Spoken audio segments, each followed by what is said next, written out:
with the link can view it, but we don't have to download the Zoom recording and process it.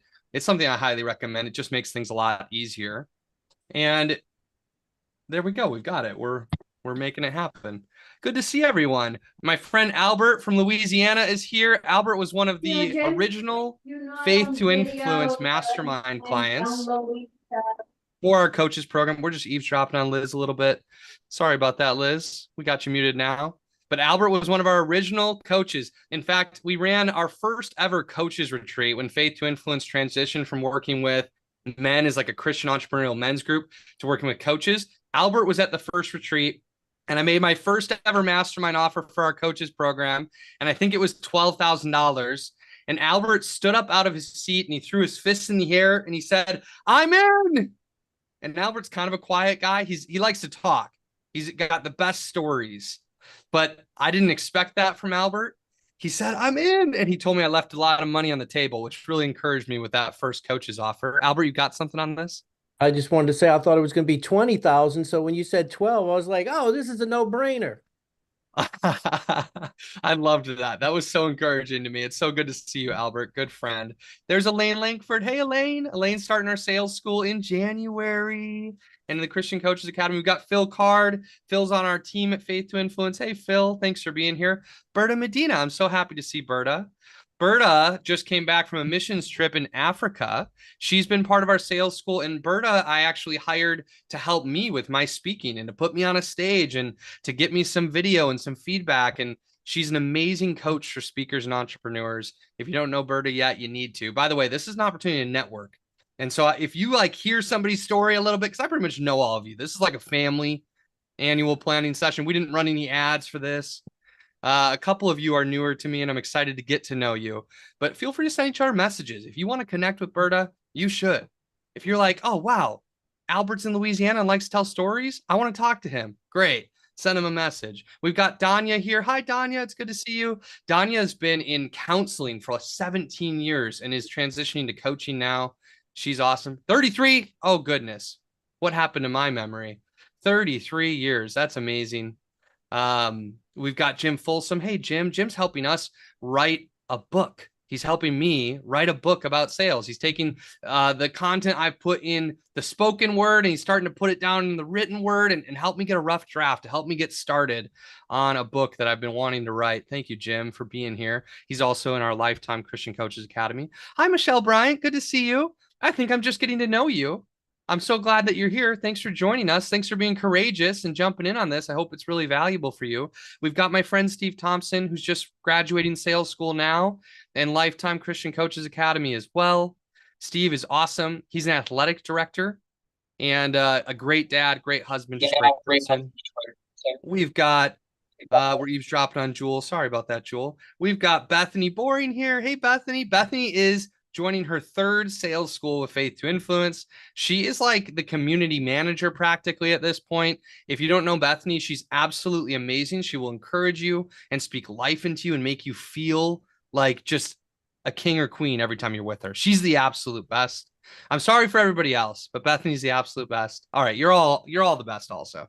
And then we've got Liz Cryan. Hey, Liz. Liz is joining us in sales school in January as well. So Liz, you'll be with Bethany and with Elaine and with Mary Dickens, and you're getting to meet some of these people. Phil Card will be there, of course, in January. So there's some good people that you're going to get to know. Super excited to get to know you better and work with you, Liz. Liz is Professional Christian Coaches Institute, I think, certified as well as a coach. We've got Mary Dickens. Hey, Mary. Mary's in Lifetime Christian Coaches Academy. She's just graduating sales school.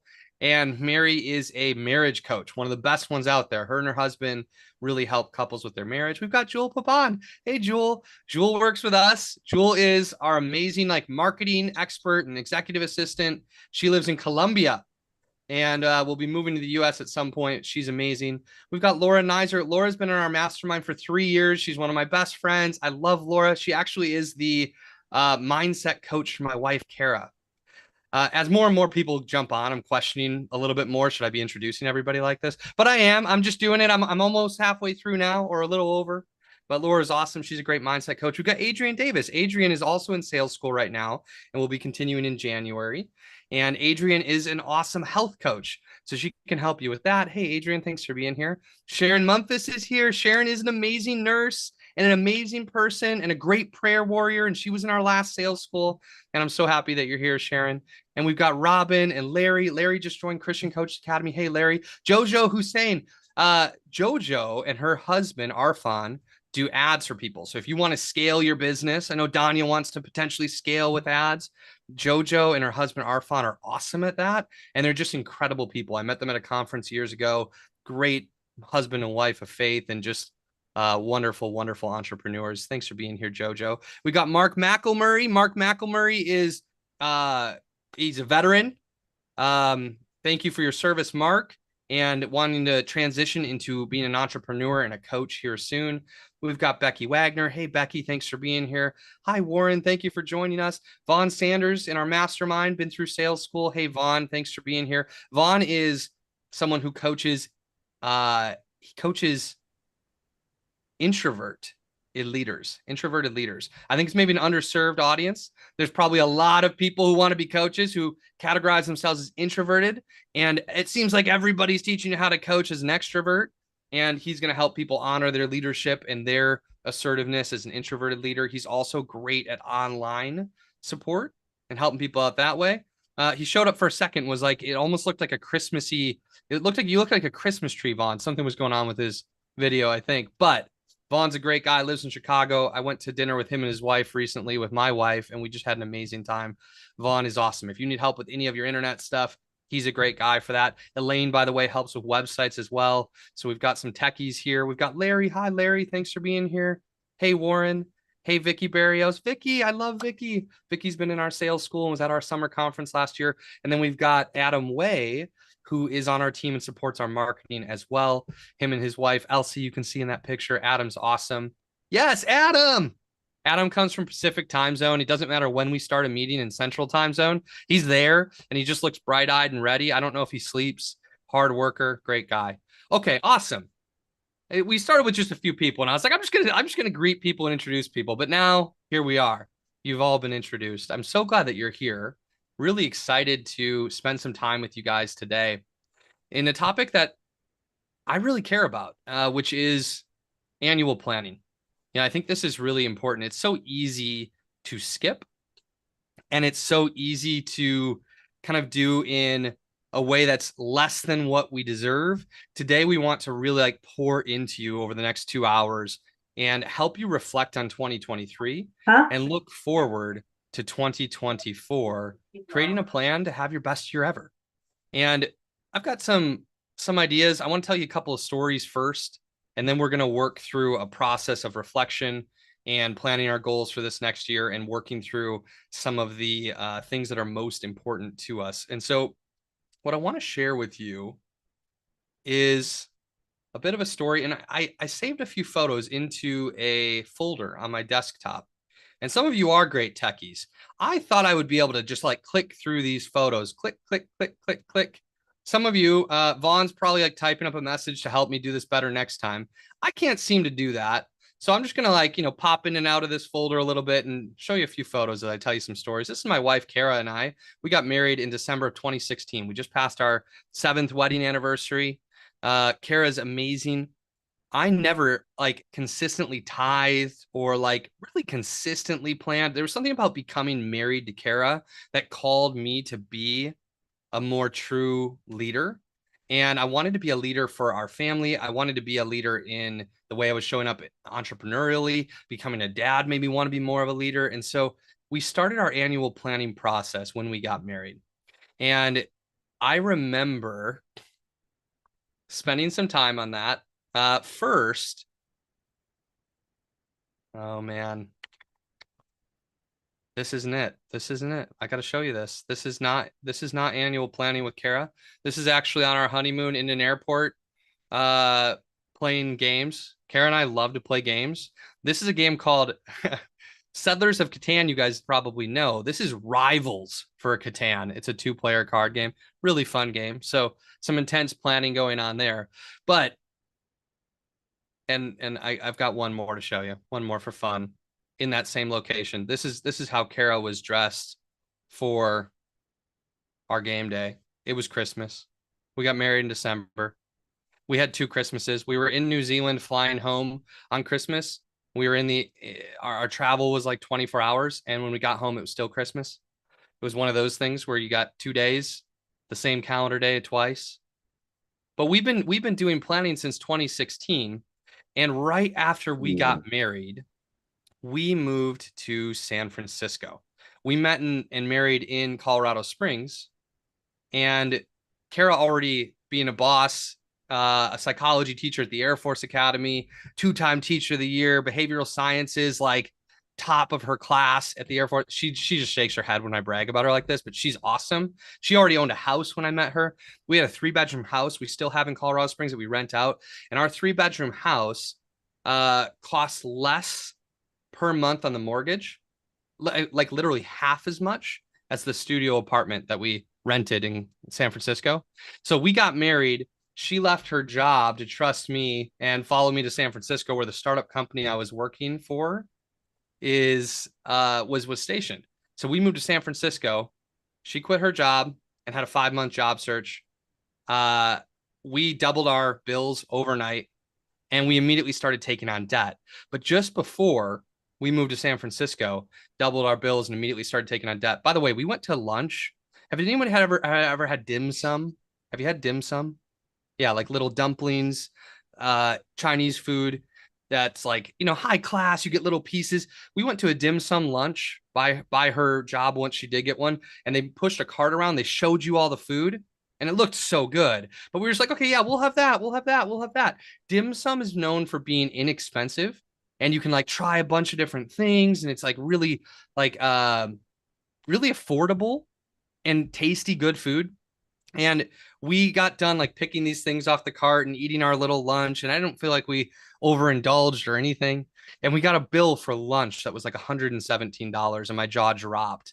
And I couldn't believe how much we just spent. We didn't have a real menu. But it wasn't irregular for us to go out for dates as a couple in San Francisco and spend $70 to $100 to go out to dinner. And it was worth every single penny because it was so tasty. And because we were only there for a year and a half.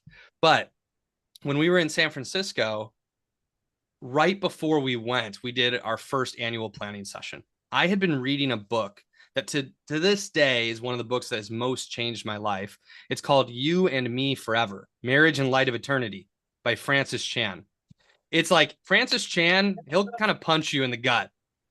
His content about faith is like confronting, and it's also convicting to me. I remember initially like wanting to say no to that book. I like read something on the inside cover, the back. I'm like, no, no, no, no. I'm not for this. It was too intense for me. And then we read it and it changed my life. And one of the things that it called me to is a theme. We're going to help you set a theme for 2024 for you.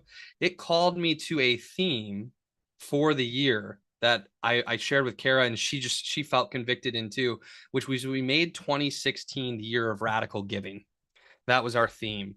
And I felt like God was calling us to give radically. I wanted to double our tithe from 10% to 20%. And I wanted to feed somebody every single day for the year, which in San Francisco, you can easily find people to feed. Sometimes we'd have people over for dinner. Sometimes we'd pick up a bill. Sometimes we'd pick up a bill for a stranger who was by themselves when we went to restaurants. But most days that year, we fed somebody on the street. We made a peanut butter and jelly, and we took it out to the street and we gave it to somebody. We fed somebody every single day, and we gave 20%. And we went into debt giving in 2016.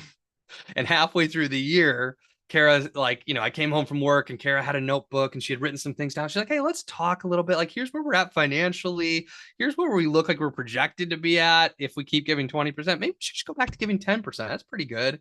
And I was like, no, I'm convicted in this. We need to give 20%. And it only took 2 minutes. She was just testing me to see if I was serious about this. And she was like, yeah, all right, let's do it. Let's go. Let's trust God in this. And we kept giving that 20%. And before the end of the year, God like created some like little minor business miracles, I felt like. And I had my first 6-figure earnings year. Kara got a great job that she loved. And we were on the upswing. And we ended up being in a strong financial position. And we've been able to give 10 to 20% of what we earn ever since we've been married every single year. And God has given back to us again and again and again. And that year, the giving was, yeah, minor. Is there such a thing as a minor miracle? Great point, Fawn. that giving, like God has given to us again and again. In Malachi, he says, give me your first and your best. See if I don't overflow the storehouse for you. And that's what our experience has been, is we've given to God, we've given to others, we've shared with our neighbors. God has provided for us in so many ways. And just after this year of radical giving, where we made it a focus, like we had so much money going into like this giving account, that like whenever somebody had a need, there was like something on Facebook if somebody lost somebody and they're trying to raise money, somebody we heard about in our community was hurting, we just send them like thousands of dollars because we had it set aside. It was already chosen to be given. And I didn't know that we were going to need people to give to us the following year. But my dad at 54 years old had a heart attack in 2017. He's still with us, praise God. But he had a heart attack. My dad, like, I grew up with my dad just being like, superhuman strength is what I thought. I like wanted him to flex his muscle so I could feel how big his bicep was over and over. It was like a softball. He grew up, he did construction, worked hard my whole life. Like, it was really hard to see him in that vulnerable position. But the other truth was that my mom and dad were in a vulnerable position financially. Like, they hadn't made good financial decisions in their life, good people, but just hadn't made smart financial decisions. And not only was he going into this surgery, quintuple bypass, 5 surgery, it's very scary, that like him and my mom had stress and fear and anxiety around. But like, he makes a lot of money working on an oil rig in Alaska, 2 weeks on, 2 weeks off. And they couldn't make it to pay their bills if he wasn't going to be at work. So that added some additional stress and fear, is how are they going to make it through this situation financially, regardless of what happens to him in this surgery. And that was really scary. And so after a year where we were trying to give to everybody else and we given 20%, we trusted God. The following year, I've made a GoFundMe for my parents. And in 12 days, we raised over $30,000, went well beyond the goal that we had for them. And people from all over were just pouring into this, and it ended up being a bigger number than that. But it was just amazing to see how people gave back to us after we had given. And so this was like my first experience with annual planning, was we put together this plan. It was hard. We did it anyways, and I'm telling you just one part of the plan, which is this radical giving idea, this theme. But we showed up that way, and then all of a sudden God provided financially for me in a way that had never happened before. Like, I was a $40,000 income earner through my 20s, and all of a sudden, boom, $100,000 earnings here. And then a couple years later, we launched Faith to Influence, and in year one, $250,000. My dad has a need, everyone provides. My sister passed away a couple of years ago. I did a GoFundMe for her and for my nieces, and over $60,000 was raised. And when we've needed support, people have supported us. When we've needed something, God's provided it for us. And so I just really love this annual planning process. And I'm going to show you a couple pictures from the archives, then we're going to actually get into it. We're going to be interactive today. I'm going to give you the opportunity to share. I'm going to stop telling all my stories. But here's a picture. Like, we actually would get like a big whiteboard. We'll be doing this December 26th. That's our new tradition as a family, because it's just an easy day to do it every single year. We're off of work. But like, I get a big whiteboard. And this was just for Kara and me. Like, we didn't have any kids born yet. Actually, no, Grace was born. Grace was here. She was an infant. She didn't contribute a whole lot to the conversation. But big whiteboard. Welcome to the Janowski Family Planning Summit 2019. It's kind of a joke in part. It's not like I'm like standing up there like a teacher with my wife, but we did work through our planning on a whiteboard like this. The things that you learn, the things that we do today, you might bring back to your team, you might bring back to your family. There's going to be some value here. We really like scribbled all over this whiteboard all kinds of different things, and ultimately like came up with our family values for the year, which have we take another look at them every single year. But in 2019, our family values were to be radical in our faith, love, and giving, to gain the slight edge, to give and receive leadership, to be fully present, to be inclusive and welcoming, to be open to feedback, to be playful, to grow financially, to focus on progress over perfection, and to have resolve. If I look at 2022, I took a picture of 2022's board that we had for our family values, and they're pretty similar. You're going to see a reflection of a family who hasn't changed a whole lot, but maybe we changed the language of it to find what inspired us. Our theme of 2022 is energy optimization. Our family values are to love God, to love our neighbors, to give radically, to be leaders, to speak life, to bring a peaceful presence, to prioritize self-care, to have fun, to choose growth, and to practice positive patterns. And ultimately, of course, we're going to get into goals too. We're going to write down the goals. And I remember, initially, like my first ever faith to influence plan, by the way, was kind of funny. I planned for Faith to Influence 8 months before launching the business, and this was like my first ever business plan. And like 8 months later, I quit my job. I was like, I'm going to start this business, but I started putting something together: the mission, the model, the offerings, the prices. I started to scribble that out. I didn't know if I was ever going to start that business. At the time, I thought maybe 10 years from now. I remember writing potential names for the business, like thinking, what am I going to call this? And then I had to like look on GoDaddy and see what already was taken by somebody else. But I was writing down names for Faith to Influence: Faithful Influence, Faith for Influence, Faith Forces. That sounds kind of funny. Am I Star Wars now? Faith Enable, Faith Empower. I was just writing words I liked, and eventually we came to Faith to Influence. And from those initial little baby plans where I didn't know what I was doing at all, something was starting to brew. And like, this is a picture from our conference last year that Faith to Influence held. Little conference, little baby conference. Wait till it's 500 people. But Mary Dickens is in there, and Bethany Boring's there, and there's Laura Nizer, and there's Vaughn Sanders, and some of you who are at this event today are there in that picture.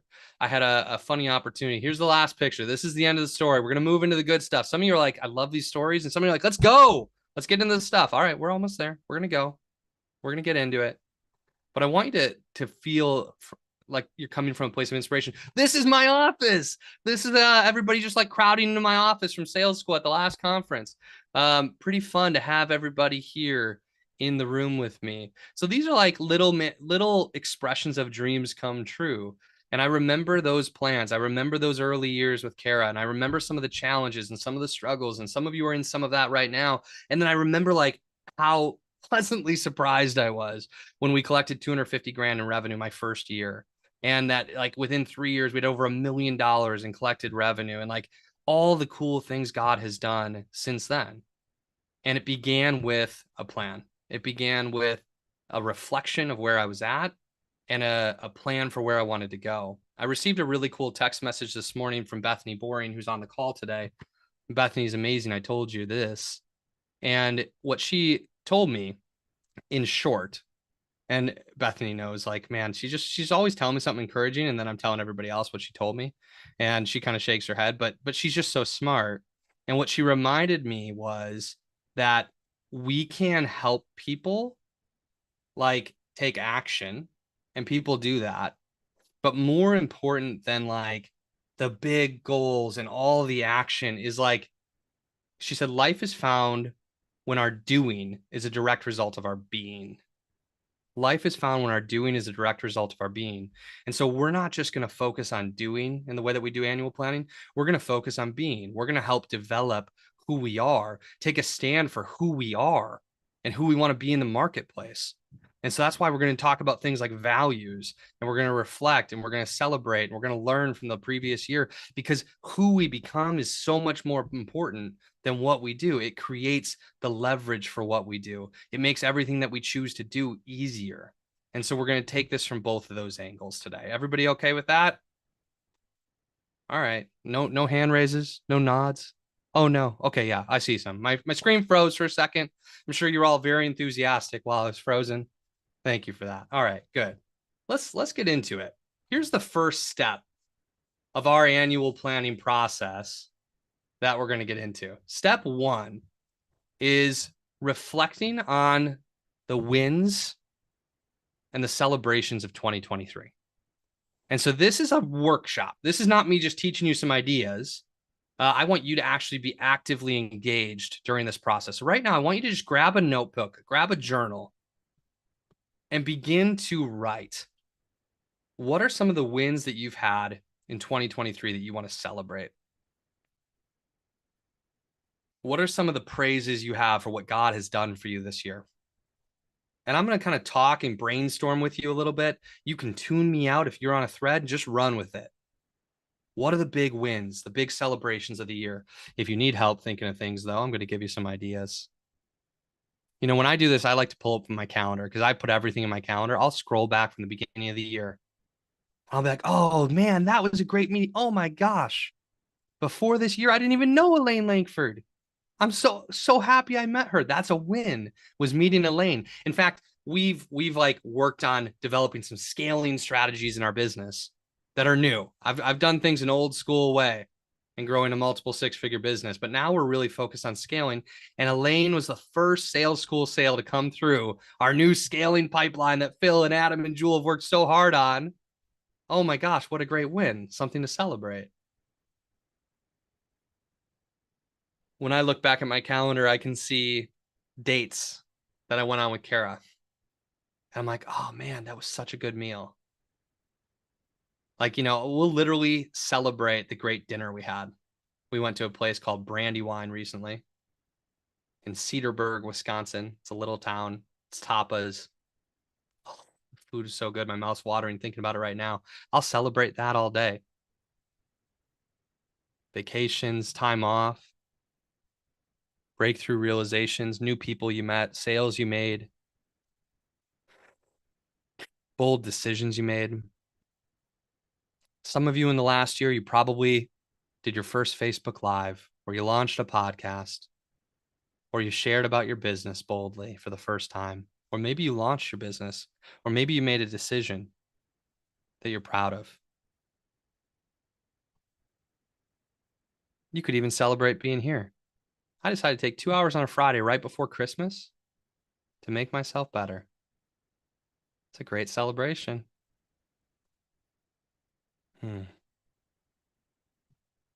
Albert received a really cool testimonial from a client he shared with me recently. Sometimes we don't get to hear these stories, but it's like a client 3 years later, like, Albert, thank you. You changed my life. And look at where I am now. What a cool thing to celebrate. You might write something like that down.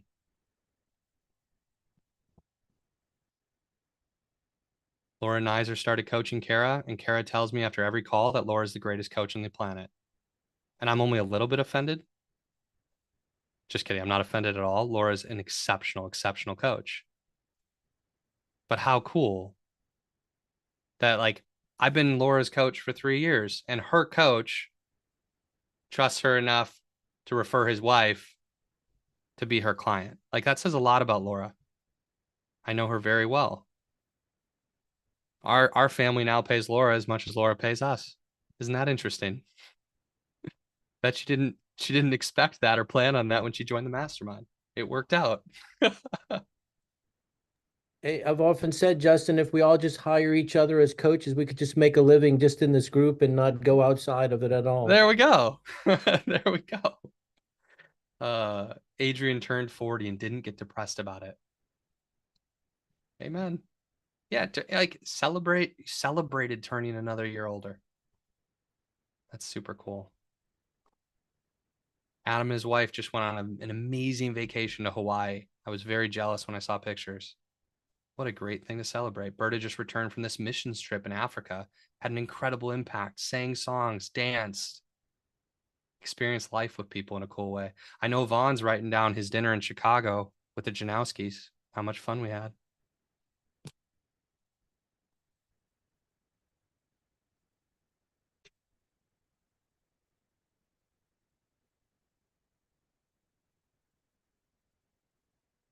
I can think of a moment. You might celebrate some of the smaller moments too, by the way. Gavin, my 3.5-year-old son, when he cries, he throws his head back, lifts his chin up in the air. And the other day, I picked up Gavin and I'm holding him, and he's just screaming and crying while I'm holding him in front of me, and his head's back. And I had this funny idea, and I put my head back and I put my chin against his chin. And I said, chins. And we both literally laughed. Like, it was probably the loudest I've laughed, the hardest I've laughed this year. I thought it was so funny. He thought it was so funny, immediately stopped crying. And we laughed until we cried because it was so funny to have people, our heads back, chin to chin, pressing against each other while I was holding him in a moment where he was crying. We were walking up the stairs. That's a huge win. That was like a great response, like the best response I've ever had to him just screaming in my face. It was a great moment. Yeah, I would love to have people just share one of your wins, share two of your wins in the chat when you're ready. We'll transition to the next part of the planning here in like 2 minutes. So finish your thoughts. You can come back to this and spend more time later, but hopefully you've got a good list of wins already. I want you to remember how great this year has been. So often we get stuck thinking about where we want to go, where we want to be, what we don't have, what we didn't do. I believe in celebrating what we've done, celebrating the journey, celebrating where we're at right now. It's going to make so much of it easier and more fun. So we've got some cool wins here. Yeah, Phil, man, we didn't know each other until this year. It's amazing. I feel like I've known you for years, my friend. Mark introduced us. Amen. Adrian says her biggest professional win was becoming a certified plant-based coach. Super cool. Congrats, Adrian. Liz said wins, retired early to start coaching practice, turned 69 and celebrated 36 years married. Amazing. We're introduced to F2I by PCCI instructor. Super cool wins, Liz. That's awesome. Maranatha Education Center is my friend Joanna. Thanks for being with us, Joanna. She got her F2I Sales School certification. Great job. So much fun working with you. Also, Joanna was on a payment plan with us and reached out to me this December and said, I want to pay it off early because I've made some new sales. I'm doing really well. It was really fun to receive that message from her. And we just got to catch up the other day, and God has, blessed her family, her mom, blessed her with sales. Super cool. I love that. Becky said, wins, decide to have a call once a week with my dad. Oh, where we spend time doing devotions together. That's amazing. Spending time in prayer. It's drastically improved my relationship with my father in beautiful ways over the past year. Jojo said, a win is enjoying a beautiful month-long trip in Italy with my family of 5. Oh my gosh. That's awesome. I love that. Danya said, walking out my faith, getting my passport renewed. God's way, not mine. Got it 6 days prior to leaving for Israel. Amen. Vicky said, lots of travel in 2023 and clients who experience wins because of their work with me. Amen. I know that. Vicky's a great coach. Berta said, I love this exercise. Longer list than I remembered. 2 big ones. Son happily married to an amazing new daughter, and daughter has a new baby on the way. Amen. Elaine relaunched She Steps Forward International Women's Conference. So cool. So cool. This year in US and Africa. Well, positive attendance numbers. Masters in Theology. Wow. Nonprofit gave away 5K. You're doing some big things, Elaine. What a great year you've had in 2023. I think next year's going to be even better. Adrian said her husband and her will celebrate 5 years of marriage next Wednesday. Amen. Congratulations, Adrian. Albert wrote his book, What's on Your Back Burner? Albert is a great storyteller. I mentioned this before. So you need to read the book once it comes out. Albert, share it with all of us. Mary's thankful for this community, the encouragement and inspiration always. Amen. Larry said, being challenged to start my businesses. Amen. Liz said, oh yeah. Liz, 60, not 69. Yikes. I was thinking that didn't seem Yeah, quite I right don't think to that's a me. typo. Yeah, I mean, I didn't want to like exclaim about it, but it didn't seem quite right to me. 60. That makes more sense. Right. Michelle said, purchase our home. Oh, super cool for the Affordable Home Project. Vicky, win for John, graduated with master's in pastoral care. Larry, able to attend 3 Christian conferences. Wow, super cool. You guys are crushing it. There's so many more things. Keep sharing them in the chat if you want to, so we can just celebrate and praise God over this. But I just want to congratulate you on a great year. And I'm sure there were some hard things too. And I want to transition into our second piece of it's like a 6-step annual planning process. The second piece we're going to move into, is it 6? 2, 3, 4, 5, 6. Yeah. Heck yeah, it's 6. All right. Second is this. Reflecting on 2023, what were the biggest challenges or adversities you faced and the lessons that you learned because of these things?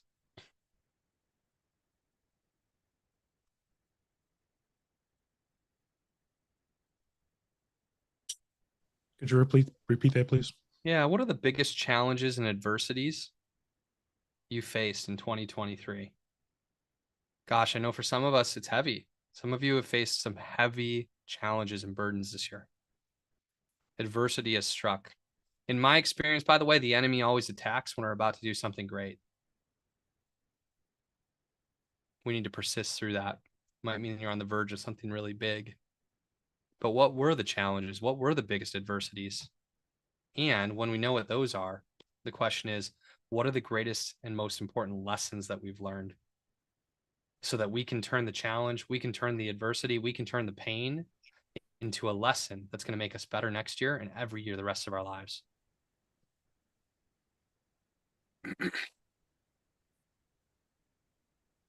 Those of you who know me know that I don't really have much of a filter. I share really transparently. My sister passed 2.5 years ago, and I was like her primary caregiver, her power of attorney at the end, and we were very close. And Linnea passed at 42 years old. I've got 2 nieces, teenagers, who live a mile from us. We moved here to be by them as this was going on. And grief, this was my first real experience of grief. It was really hard for me. And 2022 was our first down year for Faith to Influence. We'd grown each year that we'd been in business, but we dropped from 415,000 in 2021 to 290,000, which sounds like a first world problem, and it is. If you would have asked me when I started my business if I imagined that in year 4 we'd do 290 grand, I would have been like, no way. But going down by $125,000 when you'd planned expenses and hired team and created a situation that was imagining growth was really hard. I just wasn't able to be at my best. And in January, after a year of trying to build out of this difficult situation while dealing with grief, I recognized that like we'd taken on more debt than I was willing to continue to increase. And so I had to let team members go who I loved, who were doing a great job, who didn't have any reason to be let go other than that we couldn't afford to pay what we had been paying them. That's the honest truth. Had to make some really hard decisions. It was a really painful moment for me. And birthed from that was new plans, better structures, better systems. All of a sudden, of course, you guys know my story. God provides. I know that God is going to provide. I will surrender to him again and again and again. He'll provide what we need. He provided unpaid internships. People who just wanted to be around what we were doing, wanted my mentorship, wanted to be in sales school, maybe couldn't afford to be a part of it. And just like, hey, I can do this for you. I can help this way. And we had people who were either unpaid or paid a very low amount this year who decided to come into my life and support this business, including Adam Way and Phil Card and Jewel and Gina and Ken, some amazing, amazing people, but also specialists. The team members I had before, I had them doing too many things, and so they couldn't do anything great. And the team members I have now are specialists. They're focused on what they're great at. Some of them are probably internally shaking their heads saying, no, you still have me doing too many things. Well, maybe, but way more specialized than before. And so we found people like moving into their strengths, their gifts, their genius. I'm doing more of that. We're getting real structures in place. I've grown as a leader so much more. We were doing pretty well in 2021. And had I not had this experience in my life, we probably would have kept doing pretty well, and it would have been good enough to never make any dramatic changes that we needed to make. And for me not to make the dramatic changes I needed to make. And I've developed a ton this year, and so has our business. And we had a growth year, spending way less and feeling like we were starting over in January. Grew from last year already, and set ourselves up for significant growth next year. And I'm so proud. I'm so grateful. I'm so thankful. What were the lessons I learned? Specialize in what you're great at and surround yourself with people who are great at the things you're not great at. Allow them to specialize in their genius.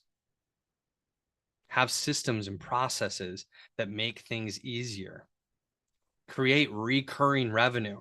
Some of you are in our Christian Coaches Academy that starts January 10th. If you're in that and you're like, I haven't heard much, and you're starting to panic a little bit, it's coming, I promise, like it's real. It just starts January 10th. Like you pre-enrolled. I appreciate it.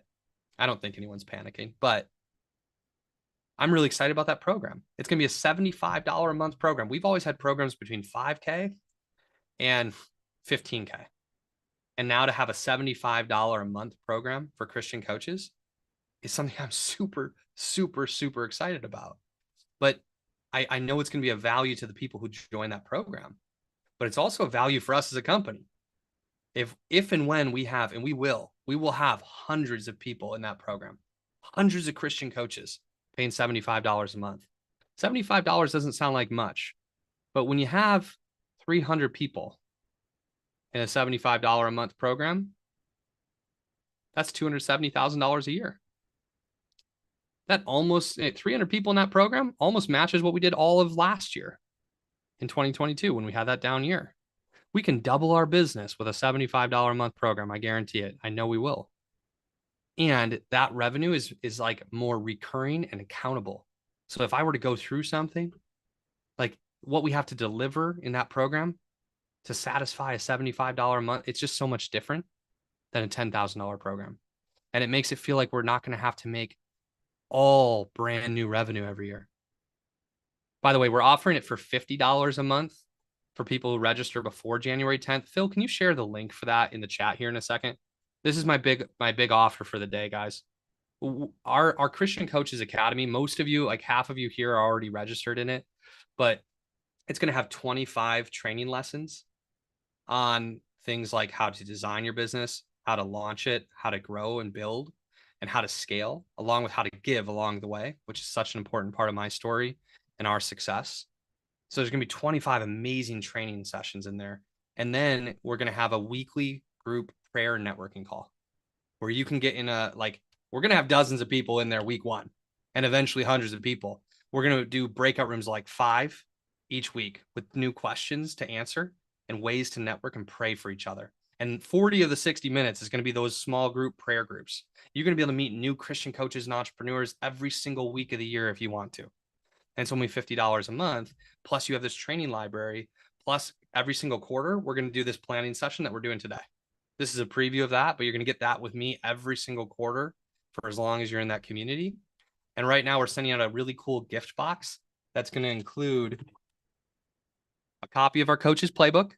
Some of you have already gotten this in the mail. It's pretty cool. All of our best content in written form you can have on your desk for your sales calls, when you're prospecting, when you're designing your business, etc.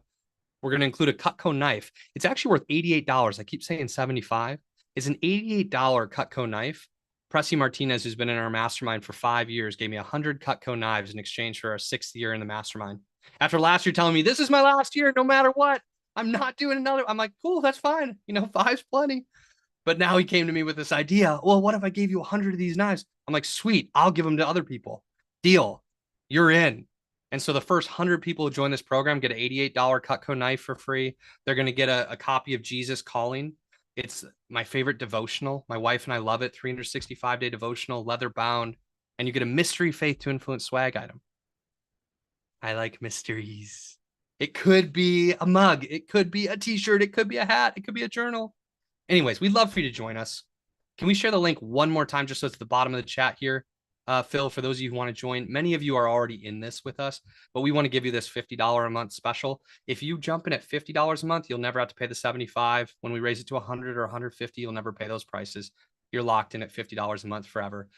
Okay, t-shirt, you get it. You get the t-shirt. Joanna, I caught that. I'll remember that. You get a t-shirt. All right. Anyways, that's what we learned. Like so many of these things, I got on a tangent here. Wasn't planned. But these are the things I learned from what happened in January, among so many others. In fact, what happened in January was the greatest thing that happened to me this year. The most important thing that happened to me for my business and my development as a leader this year happened in January when I had to let people go who I loved and wanted to keep working with. My worst moment became my best moment this year. It was important.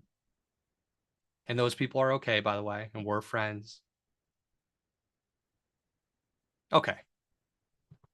If you've got a lesson you learned, I'd love for you to share one lesson in the chat. What's one lesson that you really learned in 2023 that's going to make you better in 2024?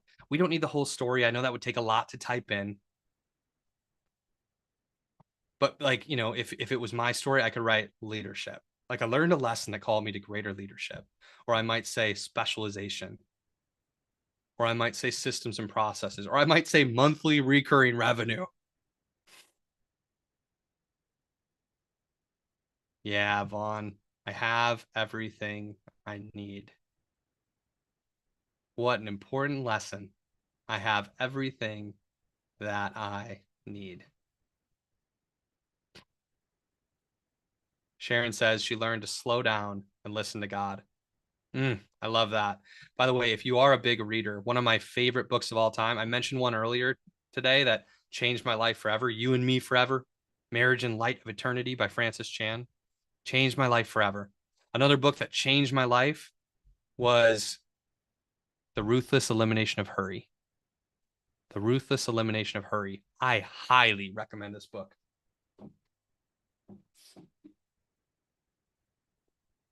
The Ruthless Elimination of Hurry, John Mark Comer. This is an exceptional book and idea. Some of you are already learning this lesson. And just because it was right next to it, Man's Search for Meaning, Viktor Frankl, another life-changing book. All right, that's enough. That's enough. But those are some great books. Man's Search for Meaning, Viktor Frankl, Ruthless Elimination of Hurry.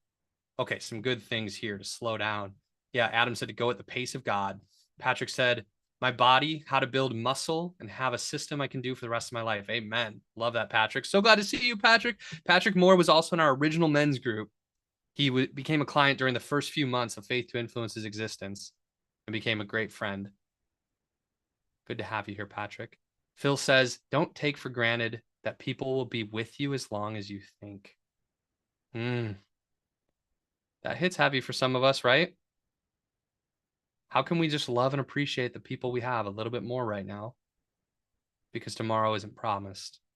Liz said, learn to lean more and more on the Lord and not in myself. Yeah, that was a big lesson for me. It was surrender. When I was a new coach, I was so scared that I wasn't good enough.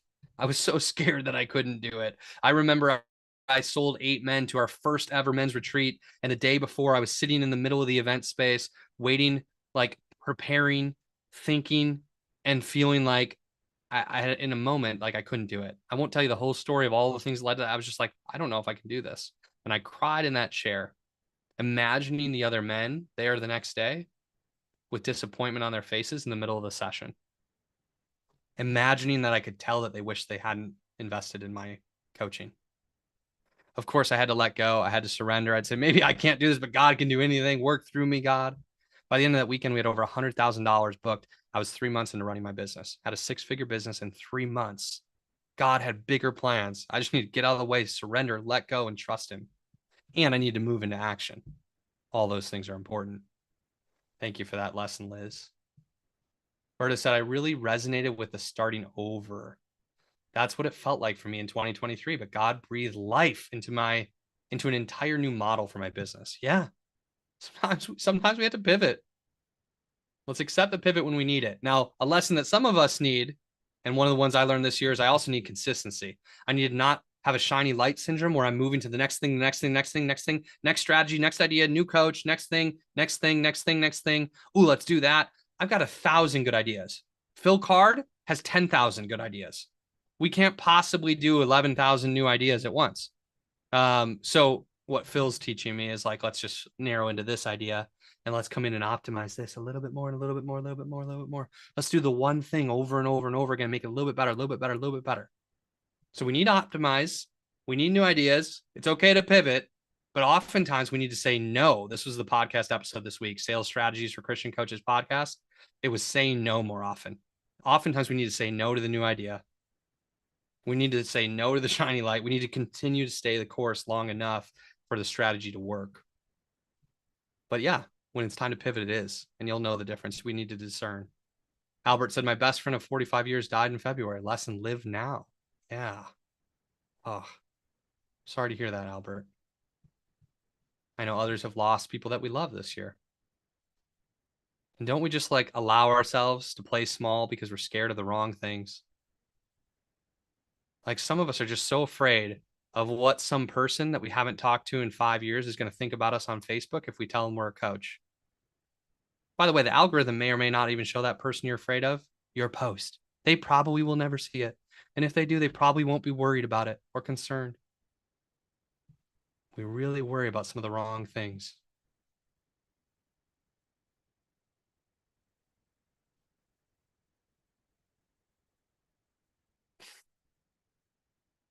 Oh, wow. Just seeing some cool lessons here. Bethany said, I learned I can say no so that I can really say yes. Amen. Joanna Maranatha Education Center said, forgiveness is a weapon against the enemy. Ooh, forgiveness is a weapon. Like, I just want all the lessons. Can we all just receive everybody's lessons so we don't have to learn them all ourselves next year through our own challenges? And can we just get the lesson now? I love that. I love that, Joanna. Forgiveness is a weapon against the enemy. Amen to that. That is wisdom. Package that. I almost want, Joanna, if you ever give me a gift, give me that framed for my wall. I will put that on the wall. Forgiveness is a weapon against the enemy. It's so good. Adrian says, when bad things happen, trust that God has a plan. Yes. Phil, if he did, it may be twice in the last week and a half. So we might need to take a look at that. If we had an annual, see if that same person is bought twice. Mary said, embrace him and all he has, even when so much around me can be in turmoil. Keep my eyes on him. Yeah. Can we just like absorb some of these things? Like, this is part of the being before we do. I want to receive this. I want to claim some of this. Amen. Jewel said, the most significant lesson I've learned this year is that to make a positive impact on others, I must first impact myself and take care of myself. Yes, yes, yes, yes, yes. Yep. It's hard to pour from an empty cup, ladies and gentlemen. And I know some of you Christian coaches, you guys are so generous. You're so loving. You're so caring. Some of you are moms. You guys are another breed of love on everybody else. Take care of everybody else. You need to take care of you. You need to book yourself a massage. You need to take a walk. You need to take a break. You need to take a sick day. You need to take a mental health day. Yeah, we got to take care of ourselves. So good. Laura's been learning that too. What was I being humble about, Liz? I can't remember. When you were talking about that moment in front as you were preparing for that group of men coming, that was a humble moment. You weren't being boastful or proud. Yeah, true. True. Yeah, I knew I needed God. I knew I couldn't do it on my own. Thank you for that. That's right. Danya said, that's my word for this coming year, pivot, which of course, pivot in all caps with the exclamation makes me think of Friends.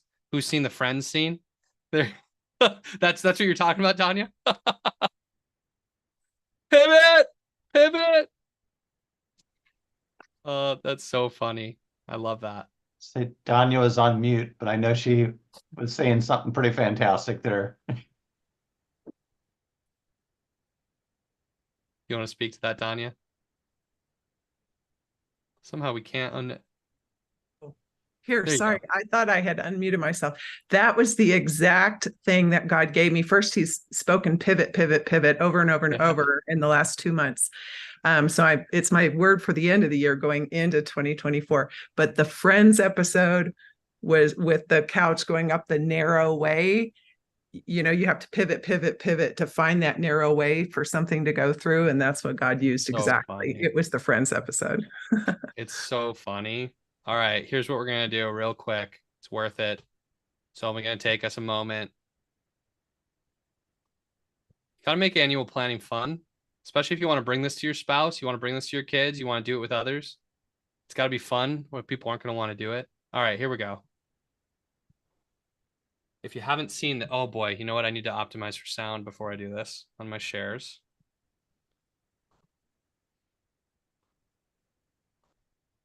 All right, here it comes. Wait, am I sharing the wrong screen? What is happening right now? All right, hold on. Technical difficulties. All of these things are completely outside of my control. I'm not sure who to blame. I need to talk to Phil about our technical efforts after this. We'll have a quick meeting. No, this is me. It's okay. Give up the need to be perfect for the opportunity to be authentic. It's okay to make mistakes. Let's move forward. There it is. Here it is for real. Come on, Chandler. All right, okay. Here we go. All right, ready? Yeah. Turn. Okay. Turn. Turn. I don't think we can turn anymore. I just don't think it's gonna fit. Oh yeah, it will. Come on, up, up, up, up. Up. Yes. Here we go. Pivot. Pivot. Pivot. Pivot. Pivot. Pivot. Shut up! Shut up! Shut up! Oh man. And a shout out and some love to Chandler Bing. Chandler Bing. But yes, sometimes we need to pivot. Sometimes we need to pivot. Larry says, I always remember everything we have is his, and we need to be good stewards of what he has blessed us with. Patrick said, I learned also to fully embrace any negative thought, understand it, and use his positive motivation moving forward. Super cool. Elaine said, I dug deeper into letting go of everything that doesn't line up with what God has given me. Larry said, helping mom transition from her home into senior living community. Yeah, wow. Not getting support from your family. Wow, thank the Lord for good friends. Yeah, the family that we choose. Sometimes we need good community. Vicky's lessons around receiving. Gina's mindset, eat strategy for breakfast. I love it. Donnie said, obey God when it seems completely counterintuitive and doesn't scratch your itch. Michelle said, believe who God says about you and trust him through the process. Jules said the most, yes, we've just got more people commenting on that. Yes. Yeah, Sharon took November off of work for her health. I'm so glad to hear that. You deserve that, Sharon. You've been working hard for a long time, Sharon. I know you. I'm glad you took that time. Amen. Oh no, am I blurry? I am blurry. All right, I've got this new camera. It's fancy. Sometimes fancy cameras do weird things. Let's see. Let's see. It'll come back. I'll only be blurry for another moment, I'm sure.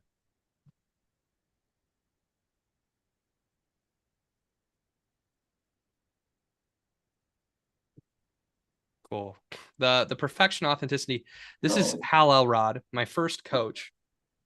Hal Elrod, back in 2009, said, give up the need to be perfect for the opportunity to be authentic. Isn't that important for us as coaches?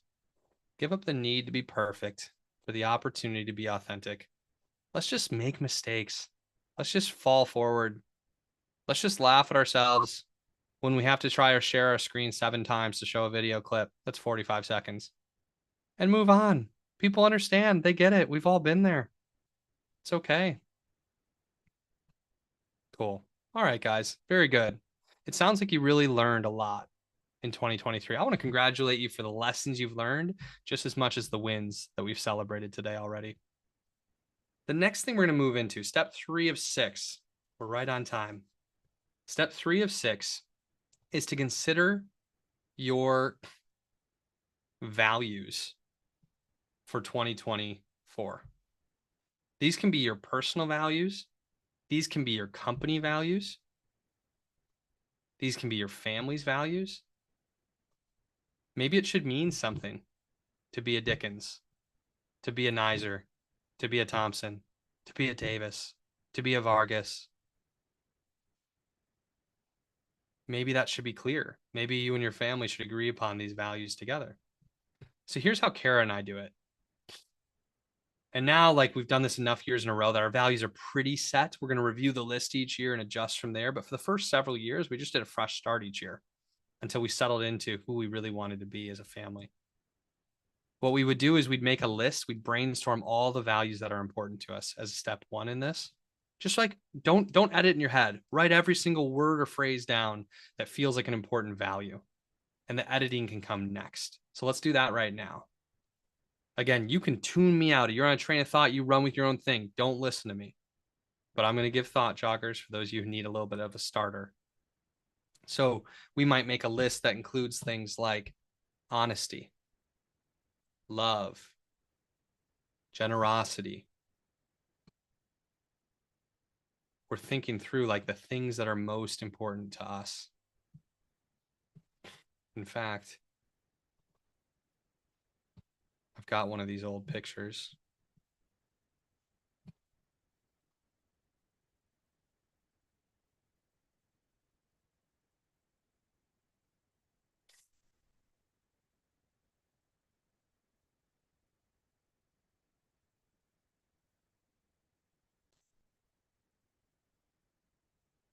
This was one of our big lists that we wrote down. Radical faith. Love your neighbor as yourself. This was 2019. Radical love, radical giving, impact, giving and receiving leadership, gratitude, curious first, critical second, progress over perfection, be a learner, curiosity, joy, playfulness, adventure, financial growth, be inclusive and welcoming, discipline, follow through, routines, be bold, be on fire, commitment, resolve, energy, vulnerability, be open to feedback, faith over fear, gain the slight edge, presence. And, I think we actually started with a bigger list than this. I think this was a bit of a narrowing down. So keep writing yours. What are the values that are most important to you and are going to shape who you are and the way you show up in 2024? The things that you want to guide you, to be anchors, to be reminders. Maybe for you, it's integrity. Maybe for you, it's honor.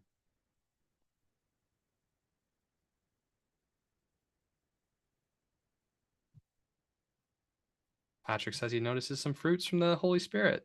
Thanks, brother. It's good.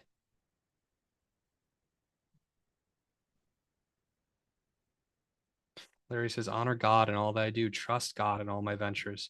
Yeah, maybe that surrender word we shared before. Maybe you want to be bold. Maybe you want to be courageous. Larry says, be honest even when it hurts. Pray for everyone, even my enemies. Be bold in everything. Financial freedom. Phil says, faith, simplicity, generosity, freedom. Patrick says, be lion-hearted. Super cool.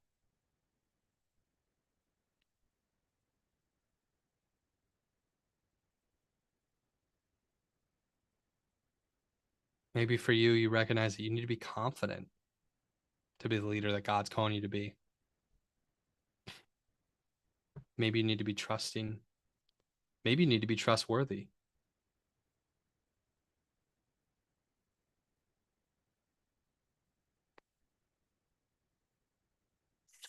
Maybe you need to fight for people. Stand for people. Maybe you need to stand for yourself. Maybe that self-care, that self-love, some of the things we gathered from the lessons before are going to be important.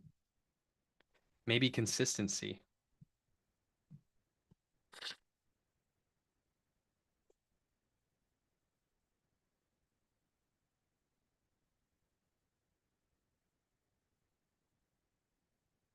Keep going. Write more things if you're willing. Fun and kindness, harmony over balance. This isn't meant to be the list. This is meant to be an inclusive list of all your ideas of important values. I'm going to give you 2 more minutes on this.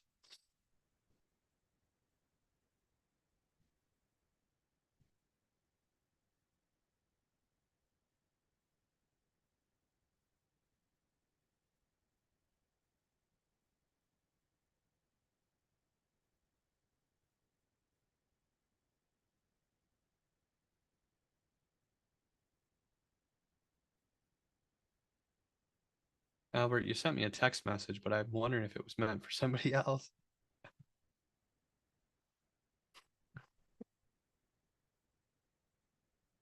I'm just on your mind, brother. Or maybe that was meant for me and I'm just missing the context. A life full of life, Jewel says. I love that. Confident in the Lord and his gifts to me as a coach, gratitude, generosity, more joy. Patrick says, truly joyful in all that we do. Elaine says, grounded in integrity, tenacious, always, a servant leader, walk on water, faith. Walk on water, faith. I love that. Financial freedom, deep relationships. As you're wrapping up the broad list, the next step in this is to begin to narrow down the list, to prioritize your most important values. And so what we did next was we crossed out things that, I mean, all of these things are good. All of these things are valuable. But I would encourage you to have a rallying cry, a list of like 5 to 10 at most that you really want to focus on as your most important themes for next year. You could have 3, 5, 7, 10, somewhere in that range. So we started to cross off the ones that didn't identify. Like we went through, and if either one of us was like, that one's not all the way there for me, we just crossed it off because we're a team. And so we tried to find the ones that were most important to us collectively. So you might go back through your list, and maybe crossing off these like really beautiful values feels bad. So I'm considering right now that you could just star or circle the ones that you think might be in that top 3, 5, 7, 10, or close to that. And then what we would do collectively is we'd each rank them. We'd each rank them. So if we, like, let's say we narrowed down to 14 and we wanted to have a top 10, we'd each rank the 14 number 1 through 14 in order of our priority. You could do this yourself, of course, right now. But if you're doing it with multiple people, you collect everybody's order of priority. And whatever somebody had, like if you had 10 on the list and you did 1 through 10, whatever one get number 1 gets 10 points. So if Mary does this with her husband, John, she puts 1 as her number 1 most important value, gets 10 points. If he has it as his 3rd most important value, it's not going to get 10 from him. It's going to get 8. So it'd be 18 total. It'll go 10, 9, 8, 7, 6, 5, 4, 3, 2, 1 as it goes from 1 down to 10. So your 10th most important value gets 1 point. The first most important gets 10. If you're doing this by yourself, you don't need to do the point system. But if you're doing it with 2 or 3 or 5, our team could do this and we could all put our numbers in and then we'd add up the totals. And we found that like this was our number 1, this was our number 2, this was our number 3, et cetera, for that year. And ultimately what we're looking for is to help you be able to prioritize your top values.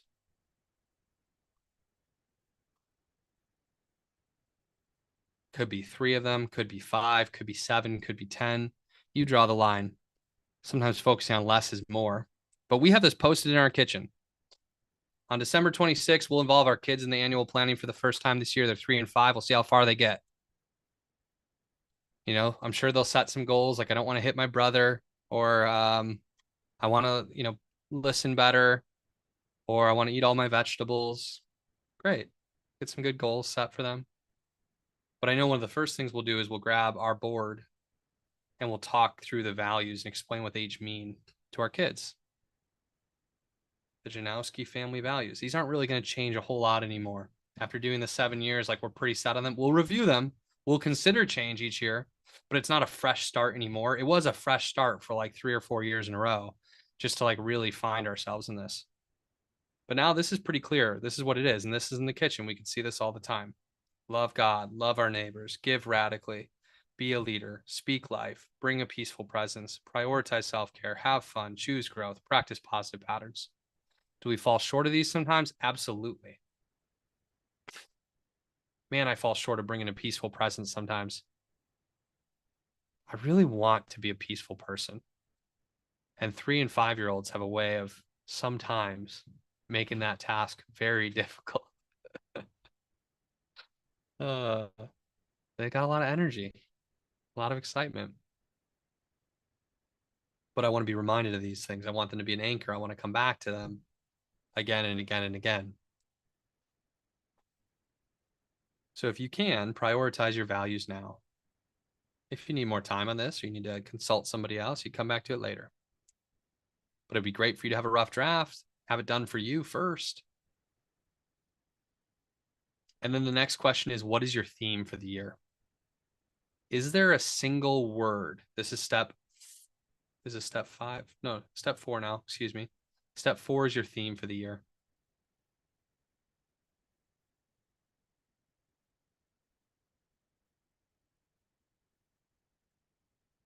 It's a 7-step process, y'all. Wow.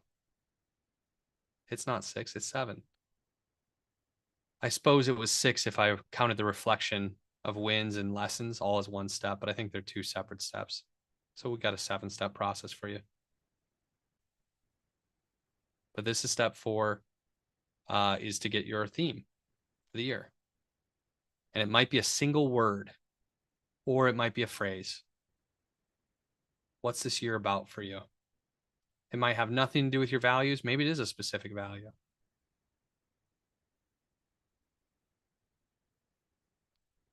Maybe it goes beyond like pivot for Danya, and maybe it's pivot with grace or pivot with persistence. Maybe there's a word that characterizes the pivot that makes it more powerful for her. What's your theme for 2024? We've had in our family a year of radical giving. We've had a breakthrough year. We've had a year of leadership. We've had a year of energy optimization. We've had a year of health.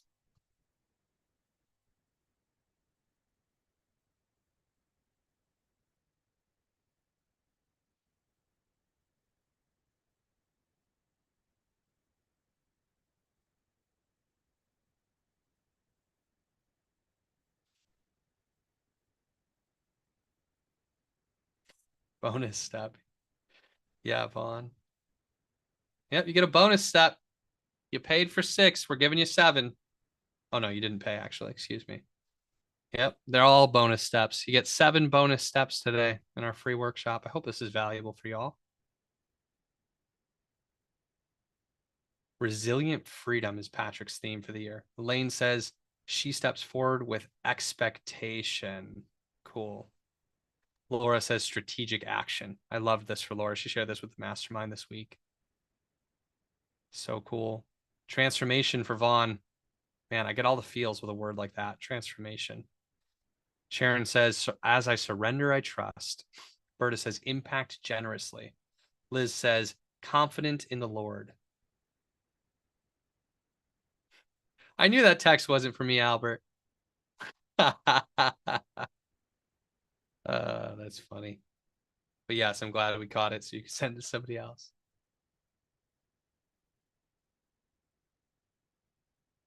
What is your theme? What's 2024 really about for you? If you need to spend more time on this, you can. I love the idea of at least a rough draft. Write something down now and then pray on it. Think on it. Spend more time on this. Faith driven for Michelle Bryant. Awesome. It's really cool, Michelle.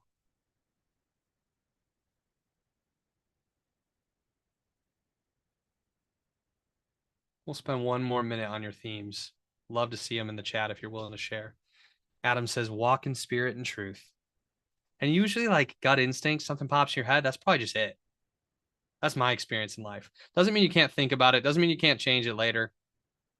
But something pops. That's probably it. Steve Thompson, live my legacy. Yes, sir.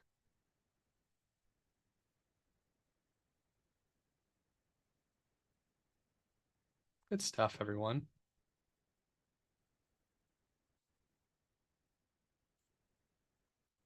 Okay, now for step 5. Now for step 5 of 7. You guys are doing great. We're just flying through this right now. You guys are doing really well. Roberto Vargas says, leadership in the family with God's guidance. It's good. It's really good. Step 5. Let's set our goals for 2024. You can write as many goals as you want, but sometimes less is more. Naturally, I know every one of us has about, 350 goals for next year. Things that we'd like to do. We want to be a little bit nicer. We want to be a little bit funnier. We want to be a little bit healthier. We could go every single category, every single thing. But like, what are the key goals you want to focus on? You can consider the different categories that just feel like they're most important for you in this season. Maybe you do have some goals for your business. Maybe you do have some goals for your marriage. Maybe you do have some goals for your family. Maybe you have some financial goals. Maybe you have some fitness goals, health goals. Maybe you have some personal development and growth goals.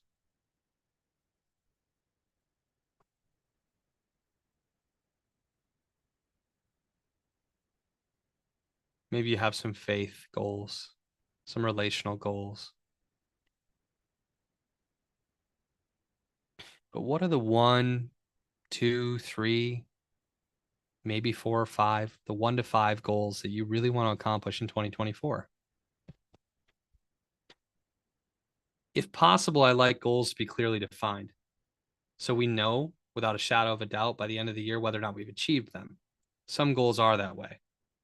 So instead of I want to grow in my business, I love the goal of I want to have a $50,000 a year or $100,000 a year or $500,000 a year. Yeah, Albert, launch. So I like a clearly defined goal at the end of the year. We know whether or not we achieved it. And in many cases, you can do that. Instead of like lose weight or get healthier, it could be lose 10 pounds, or it could be something along those lines. But in certain cases, goals aren't measurable, and that's okay. So maybe you do want to improve your marriage, or maybe you do want to improve your energy. Hard to measure that clearly. We'll get to measurements then in the next step, in step 6. But in your goals, if they can be clearly defined and we know that they're measurable, best. If they can't, still write them down, especially if they're important to you, like improving the quality of your marriage or your energy or what have you.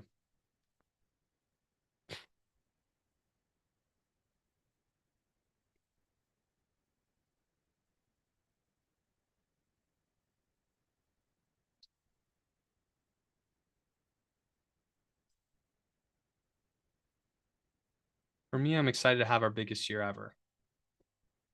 At Faith to Influence.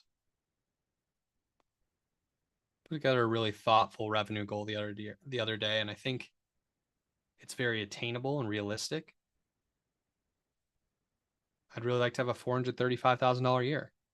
But a big part of that is I want to make 300 sales into our $75 a month Christian Coaches Academy. So that's shifting where our revenue is coming from to a certain degree. But if we achieve that goal in 2024, based on like already having those clients in place, if we just do the same thing in 2025, that jumps us up to 560,000 and sets us up in 2026 to have $1 million a year. I'm really excited about that. I also remember that when I first started my business, having a goal in year 1 of doing 60,000. And that felt like a really realistic and good goal for me at the time. That's a great goal. For some of you, it might just be to make your first sales. Make my first 3 sales. Get 3 paying clients. Maybe it is to have a $30,000 business or a $60,000 business or a $100,000 business.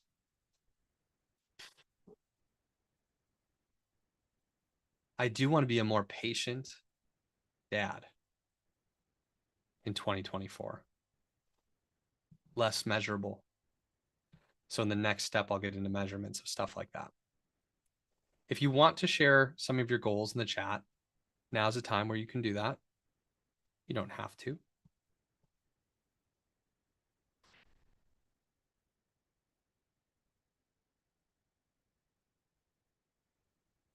Kara and I usually set our theme together. It's usually a collective effort to have our theme for the year and our values. And then we do have our individual goals. And then we talk about some shared goals too. So I think absolutely having your own individual goals. And the next step is going to be tactics that we're going to get into. That's really important for you to take ownership. I do like as a team collectively working together on our values and our theme for the year. Some of Larry's goals. Oh, some of Sharon's goals. Get your first coaching client and start coaching. Yeah, make your first 10K in something other than nursing. So my transition feels real and not just an intention. I love that. So clear, so well spoken. I know Steve's saying amen because he's like you. He's a full-time professional in another industry. He's really been a coach for years, and it's time to get paid for that coaching. Time to really launch in 2024. Larry says to be a better man to friends and family. I want to expand my businesses to $50,000 a month. I want to give 50% back to church and charities. Oh my gosh, I love that. It's one of my goals, Larry, is like over time to increase what we can give. I love the idea of like someday, like I don't ever want to retire. I don't know what the statistics are for women. I feel like women find community and purpose in so many different ways, and like are maybe more inclined to volunteer and give back and do other things after they retire and join boards and stuff. But I learned when I was in the insurance industry years ago that when men retire, their life expectancy goes way down and their divorce rate goes way up. Men need to work. They need to have purpose. We all need to have purpose. I just think women sometimes find purpose outside of their work more easily than men do. My intention, though, is never to retire. Maybe to scale back how much I'm working, but I want to add value. I want to give. And my hope would be that one day I could be living off of our previous investments and be giving 100% of what I earn. Wouldn't that be cool? 50% would be an amazing, amazing benchmark. I love that, Larry. Super cool. Tells me a lot about who you are. To include my children in my businesses, to be better at being a disciple for God. Amen. Elaine says, business-wise, have 10 to 15 high-ticket coaching clients, 1,000 new followers, feeling of increased confidence, momentum, and working in my flow, honing my schedule, 50 to 75K income, 3 to 5 national speaking engagements, will all translate into the abundant life that I can pour out for others. Oh my gosh, I love that. What a great set of goals for your business, Elaine. Roberto says, meet all my new job expectations, achieve my first promotion. Amen. Let's get that. You can do this, Roberto. Thanks for sharing it with us. Nice. Nice, Larry. Super cool. Adam wants to share myself and my God-given light with the world more. Yeah, I want that. I always want more Adam. I tease Adam maybe too much in our like team meetings for being a little bit quiet. It's his nature. He's the introverted leader, like Vaughn. And there's a power to that calmness. There's a steadiness. There's something that we can trust in that like quiet steadfastness that men like Adam have. And I just want more. I want more Adam. I want to receive more of your feedback, your lessons, your wisdom, your goodness. You've got so much good in there, man. So much to give. Okay, cool. So if you need more time on this, set aside more time. But once we have the goals in step 5 laid out for our business and for our lives, step 6 becomes to decide on the tactics that are going to help us achieve the goals. And listen, the goals may or may not have been measurable, but the tactics must be measurable. The tactics are the actual action steps we're going to take daily, weekly, monthly, or quarterly to achieve this goal. It's the action steps that we are going to take daily, weekly, monthly, or quarterly on a consistent basis to achieve these goals. And we want to break this down in a very measurable way. And it might take a few measurements first to get to the actual tactic. It might take some strategy considerations first to narrow to the actual tactics. I want to give you an example of this. Let's say you wanted to have a $100,000 income year. Actually, let's go right to Elaine. But Elaine wants to have 50 to 75K income. Let's say it's 75. I'm going to make up stuff, Elaine, and it's not going to be actually your situation, but it's going to be in that ballpark. Let's say she wants to make $75,000. And I'm going to remove the knowing of she wants to get 10 to 15 high ticket clients. But let's say she wants to make $75,000. And she's got an offer that's $7,500. Becomes easy, right? She just needs 10 new clients in her $7,500 offer. Let's say it was a $5,000 offer. Then she can recognize that she needs 15 clients in her $5,000 program to equal 75,000. So the strategy is to get 15 clients, but that's not the tactic. The tactic is an action step. That's not an action step. So if she knows she needs to get 15 clients, my question is, how many sales calls does she believe she's going to have to make 15 sales? And maybe she doesn't know. Maybe she's too new in this business, too new in this offer to know with certainty how many sales calls it's going to take. A lot of you are in that place. So then we have to guess. An exceptional out of this world closing percentage could be as high as 50%. A really good closing percentage for coaches and a high ticket offer, 20%. a solid, strong closing percentage that's normal, 10%. Like, I would estimate 10 to 20% unless you know that you've got better numbers than that. So let's say Elaine wants to be conservative. She'd rather work harder and get a bigger result on accident than not work hard enough and miss the goal. So if that were the case, and we thought she'd close at least 10%, that's 150 sales calls. That could sound like a big number to you. And when you think about it as 150, it sounds kind of big. But if you broke that down in a weekly number, it's 3 sales calls a week. I've been in sales since I was 18. I've had weeks where I had 50 sales calls. 3 a week does not sound big to me at all. So Elaine, if Elaine took her entire business focus and placed it on how can I get 3 sales calls every week next year, and like all of her wisdom, life experience, resourcefulness, brain power was focused on how do I get 3 sales calls a week next year, I guarantee you she can do it. 3 sales calls a week. I mean, this is your job. I just want to say that some of you, this is your job. And we might balk at the idea, 3 sales calls a week. That's 3 hours a week. How long would it take you to line up 3 sales calls? Maybe an hour. We're talking about a 4-hour a week job. That's a pretty easy job. Eventually you get a promotion because you get some clients, and now you're going to work like 7 hours a week because people bought, or 10 hours a week. That would be pretty cool. That's a nice part-time gig for $75,000. Maybe you're doing a lot of other busy work that's not important. I'm not talking to Elaine. I'm talking to me. I'm talking to us. I'm talking to all of us coaches. It's not a lot of work. 150 sales calls for you, 3 sales calls a week. 3 sales calls a week. Relatively easy problem to solve. Maybe she's like, I know I'm going to close 20%. Okay, fine. Then it's only 75 sales calls for the year to get her 15 sales. In which case she only needs 1.5 sales calls a week. Maybe she wants to be conservative and say, I'm going to aim for 2 sales calls a week. Most of you would achieve goals beyond your wildest dreams for your coaching business if you just held somewhere between 1 and 5 sales calls a week. You would, for most, I know a lot of your goals, and I know the numbers. I know what it takes. Most of you would surpass your wildest dreams for your coaching business with just 1 to 5 sales calls a week. Laura Nizer wouldn't know what to do with all that money. She's a great coach and a great salesperson. It's a volume challenge. And this is a challenge many of us face. And there are other questions to answer around strategy of how to make that happen, right? But let's say that you wanted to hold 3 sales calls a week next year. That's still not the tactic yet.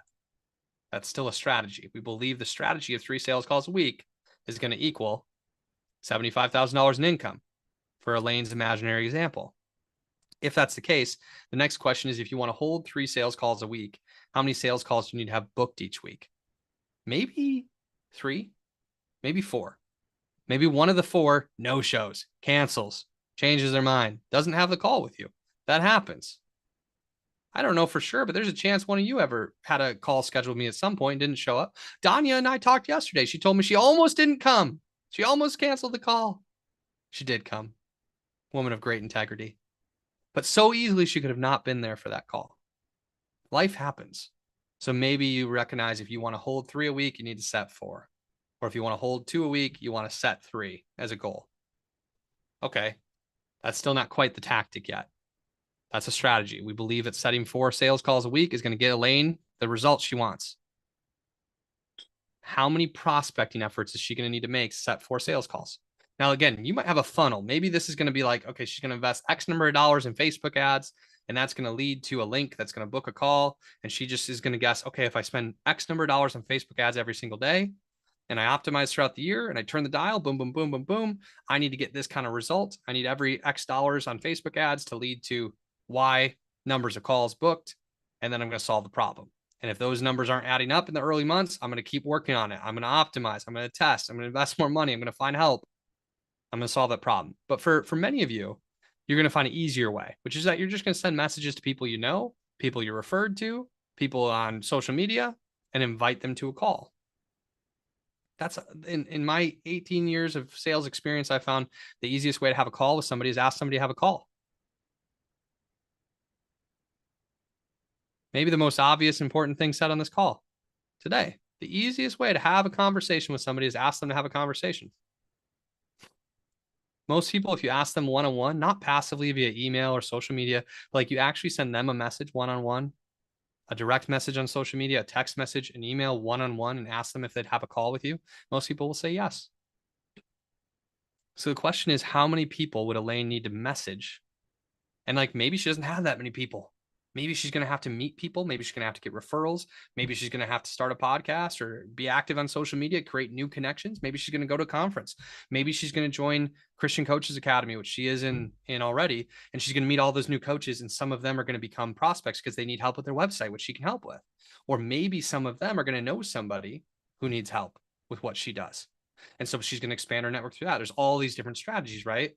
But maybe she would estimate that if she sent 10 messages a week asking people to get on a call, that 4 would get on a call. That is the actual tactic. Now if she's narrowed to this and she really believes this is the answer, she can let go of all the other strategies as far as a focus is concerned for the year. They can be written in this plan, but ultimately the only thing that she needs to focus on to achieve this goal is sending 10 messages a week. If Elaine sends 10 messages asking people to get on a call every week of 2024, she will highly likely achieve that goal of $75,000. Now, she may face some adversity and problems along the way, like, oh man, who are the 10 people I'm going to send to this week? Well, she's going to be like, I better get really good at referrals, or I better get really good at my social media game, or I better start networking. I better go to a new conference and meet new people. There's all kinds of different ways to get more. Maybe it's time for me to invest in Facebook ads and bring some people through the door who I don't know. But I guarantee you, like, if she focuses on solving that problem, sending 10 messages a week, she's going to send 500 messages a year. She's going to have at least 75 sales calls. She's going to close at least 15 deals. She's going to be a very happy woman at the end of the year who achieved her goal. And she only has to focus on that one thing. Now, you could do this once a week. In sales school, our program, our 6-month flagship program where we help people master sales, we now have prospecting parties where the first thing we do each week, Mondays at 10 a.m. Central, is we get on Zoom like this for an hour. People share a goal during the first 5 minutes. We go on mute and we get to work on our most important tasks, which can be prospecting, can be social media posting, could be sending an email, could be the whatever thing we're afraid of that we've been resisting. Elaine could just say, I'm going to be at every prospecting party next year, and I'm going to send 10 messages every single week. And now she's got a real tactic and a real plan. She can measure every single week, did she do this or not?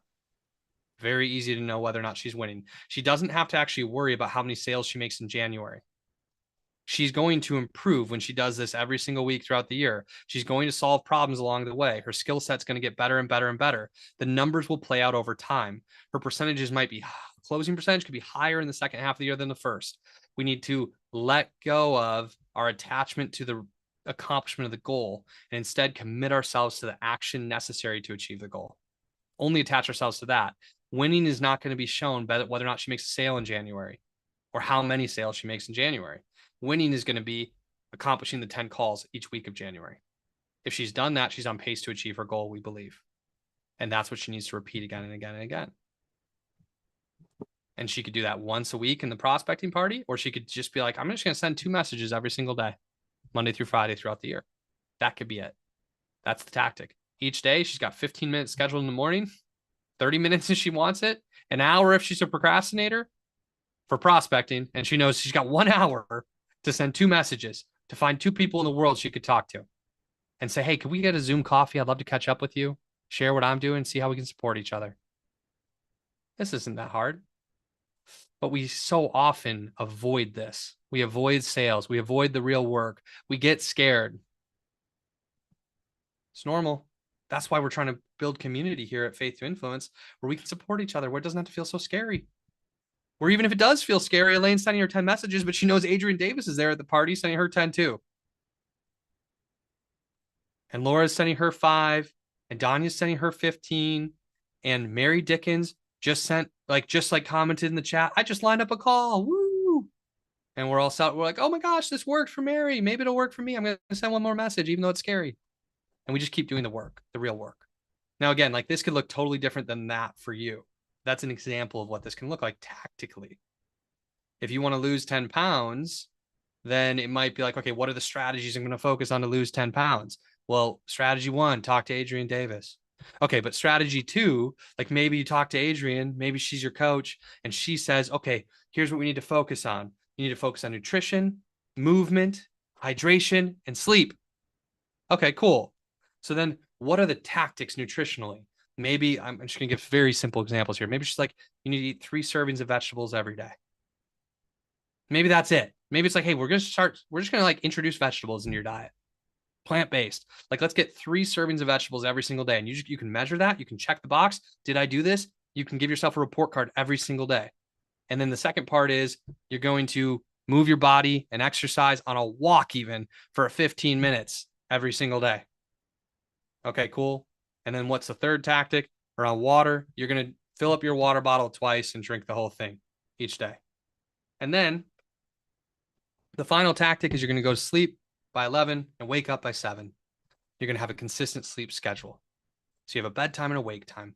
And if you just did those 4 tactics and you stopped worrying about the scale, stopped worrying about the numbers, stopped worrying about the results, but just fulfilled on the tactics, the idea would be that over time, what our hypothesis is that these tactics over the next 6 months or 3 months or 2 months or whatever the numbers are, that this is going to lead to the result.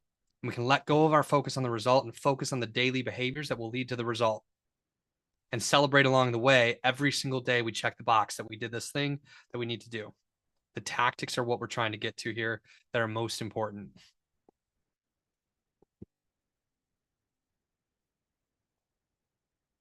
Okay. If you want help with this and anchors with this, I'm going to invite you to Christian Coaches Academy one more time. Some of you might be interested in sales school. I'd love to have you in our sales school. It's our best program we've got. And if you're interested in that, some of you have been in sales school before. We're offering a crazy special. Sales school is $5,500, by the way. We let people split it up.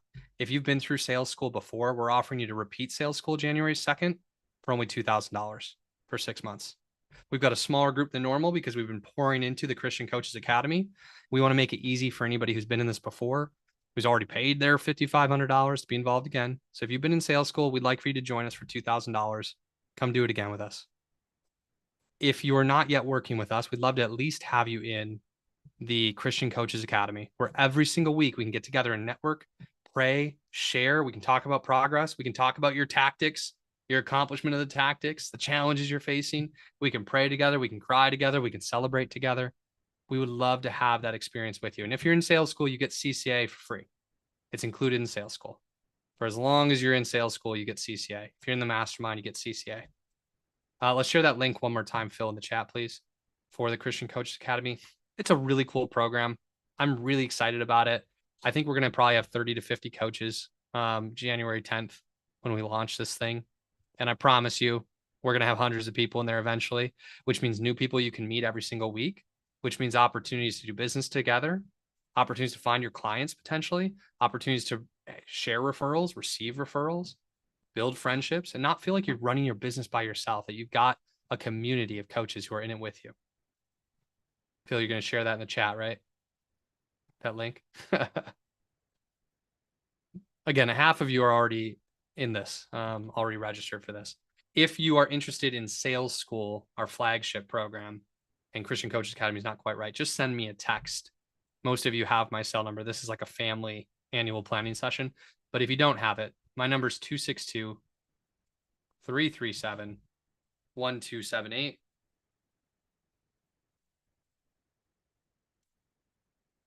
I know some of you are considering sales school right now. Oh, I missed the dash. How sad. 262-337-1278. You can text me if you've been in sales school before and you're like, I want to do this again. $2K, that's a great deal. I'll make one sale and get my money back and I'll have a great time. Or if you want to join Christian Coaches Academy, but you got questions, you can text me. I'm happy for all of you to have my number. Good Christian coaches. But this is what it's about, is these tactics, right? So that's step 6. Yes, thank you, Adam. Oh man, that was bothering me. It's just visually like, you ever see those posts on social media where they're like trying to show you something that's visually very unappealing? It's that phone number without the first dash. Like I can't even look at, I'm like, oh. It's like one of those weird things. I almost want everybody to comment something down here so that we move away from it. Anyways, that's okay. We'll comment things later. I can live through it. I can breathe through it. I'm going to be okay. All right. Last step, step 7. Thank you, Vicky. Yes, more hearts. Keep bringing the hearts. Step 7 of the process, the last one. And then we'll just open for quick Q&A and shares of anything people want to discuss. Yes, if you're in sales school or you're in the mastermind, you get to be in Christian Coaches Academy during the period of time that you're in sales school or the mastermind. You get it included for free as part of your membership. And you can auto renew in the Christian Coaches Academy after that. But some of you have Christian Coaches Academy lifetime. Like we did a special lifetime offer, limited. So like you can be in Christian Coaches Academy year after year after year for free after your initial payment you made. So yeah, Laura's giving it. Oh man, my number's out of the way. That's great. Still scroll back up if you wanted to text me and didn't get the number. Or if you want to click on that link and sign up for Christian Coaches Academy. If you're interested in sales school, that typically requires a conversation. We need to make sure it's a fit before we want you to invest at that level. Okay. So the last step of this is scheduling the tactics and the plan in your calendar. My calendar gets kind of nuts. I had a period of time this year where I just held way too many calls in my calendar. I don't remember the numbers. Maybe somebody on my team would remember. I shared it with them because I was like, this is insane. But I held like way too many calls in a 3-month period. I was getting to the point where I was holding like 35 Zoom calls a week this year. And it was just exhausting. We have 7- and 8-figure coaches hire us to do sales for them sometimes. And I took on some of those sales calls, too many of them, along with our own business. And it was overwhelming. I've removed a lot of that. I'm trying to have a lighter calendar. I really enjoy a light, easy calendar, but I put all my stuff in the calendar, all my stuff that's important. So number 6 was the tactics. Number 1 is to reflect on your wins from the previous year. Just going to recap this. Number 2 is to reflect on your challenges or adversity and the lessons you learned in the year that we just had. Number 3 is to set your values for the coming year. Personal values, business values, family values, whatever's applicable. Like, and really prioritize those top 5 or 10. Number 4 is to decide on your theme for the year, a word or a phrase that's a rallying cry for you. And an intention. Step 5 is to set your goals for the year that you want to accomplish.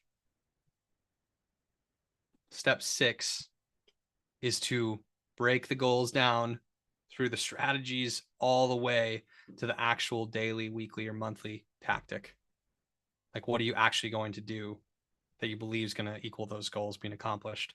And then step 7 is to put those tactics into the calendar. So if you decided you're going to send 10 prospecting messages a week, I might have just made Elaine's whole plan.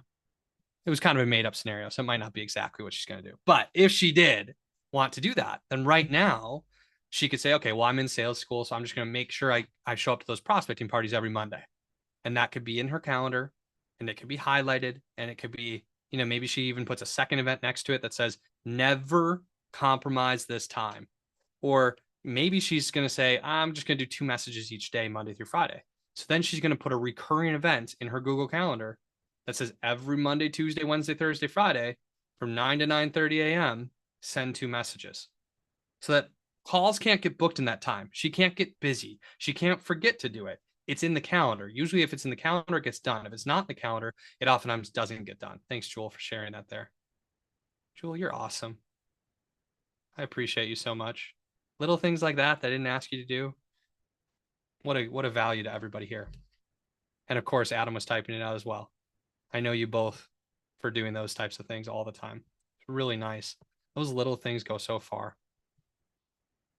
So if we're scheduling, like if you want to lose weight and you're going to like exercise and take that walk for 15 or 30 minutes every day, then schedule it. Like, why not just schedule it noon to 12:30 every day? Don't let people book a sales call or a coaching call during that time. That's your walking time. There might be other things that need to get into your calendar. And, you might want to put in like, if you want to improve your relationship with God, which is like not super measurable, the tactics should be, maybe you want to attend church every week. or 3 out of 4 weeks.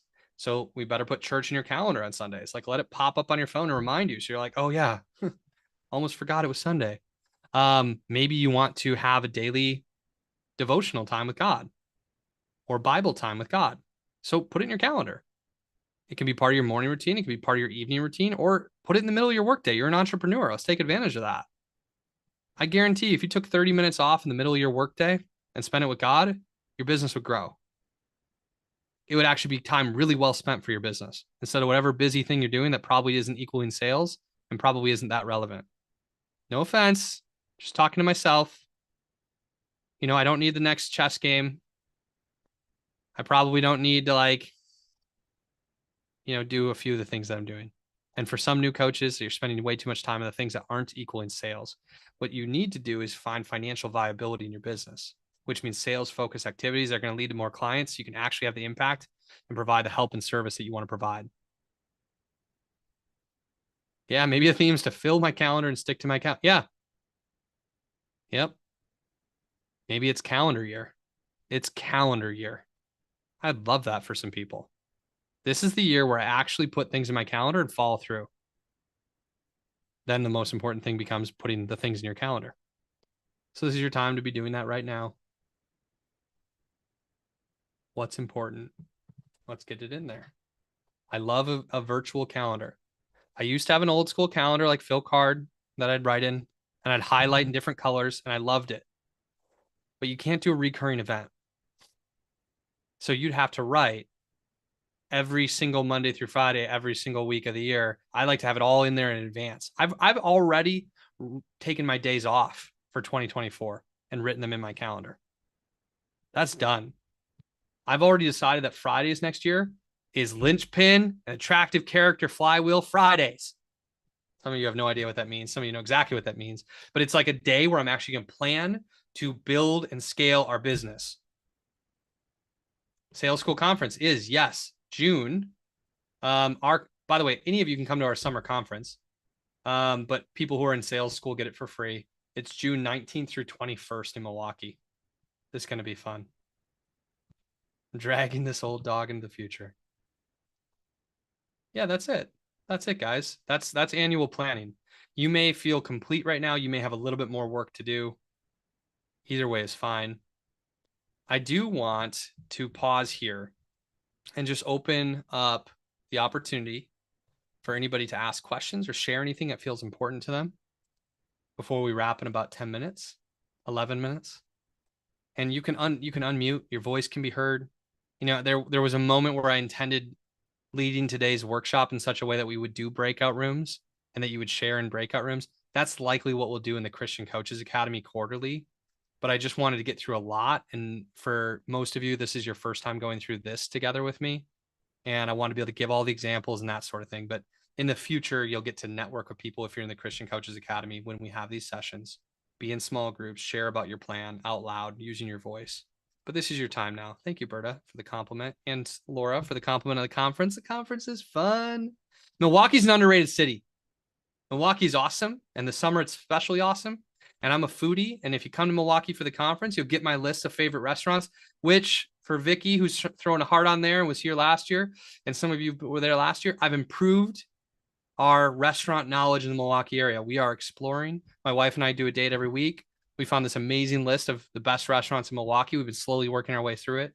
So you'll get my Milwaukee recommendations of food and places to eat. You'll get like cool things going on. We've got a great festival culture in Milwaukee.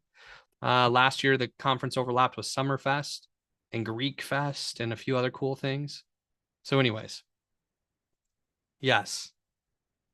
We did go to Milwaukee Brewers baseball game 2 years ago for the conference, Larry.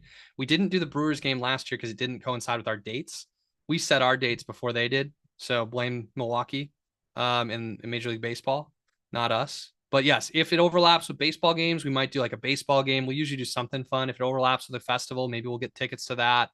Maybe we'll do a dinner at my house like we did last year. That was fun. Depends on how many tickets we sell. I'm actually hoping we sell enough tickets to our summer conference that we can't do dinner in my backyard, even though that would be sad. So, you know, if we don't sell a lot of tickets, the silver lining is dinner in my backyard on the final night and we'll hang out. If we sell a medium amount of tickets, we'll squeeze too many people into my backyard and it'll be really fun. It'll be like a college frat party or something. You ever go to college party and like just like you had to like slide past people in a basement? It's super weird. Everyone's sweating on each other. It's like the worst experience of my life. I'm not into that. I like space. I like to be able to breathe. Vaughn knows I know food. I really like food. So yeah, we'll have a good time there too. And anybody who's in sales school gets a free ticket to that. Great. Elaine's saying she wants to network with people. I don't think Vaughn's saying no thanks to that. I think he's saying no thanks to something else. Not to networking with Elaine. That's funny. Okay, cool. To packed parties, yes. Thank you. You were with me on that, Vaughn. Yeah, you wouldn't like that either. I like a party with like 5 people I love. That's why I like our mastermind retreats. Okay. Any other questions, shares, needs before we wrap up today?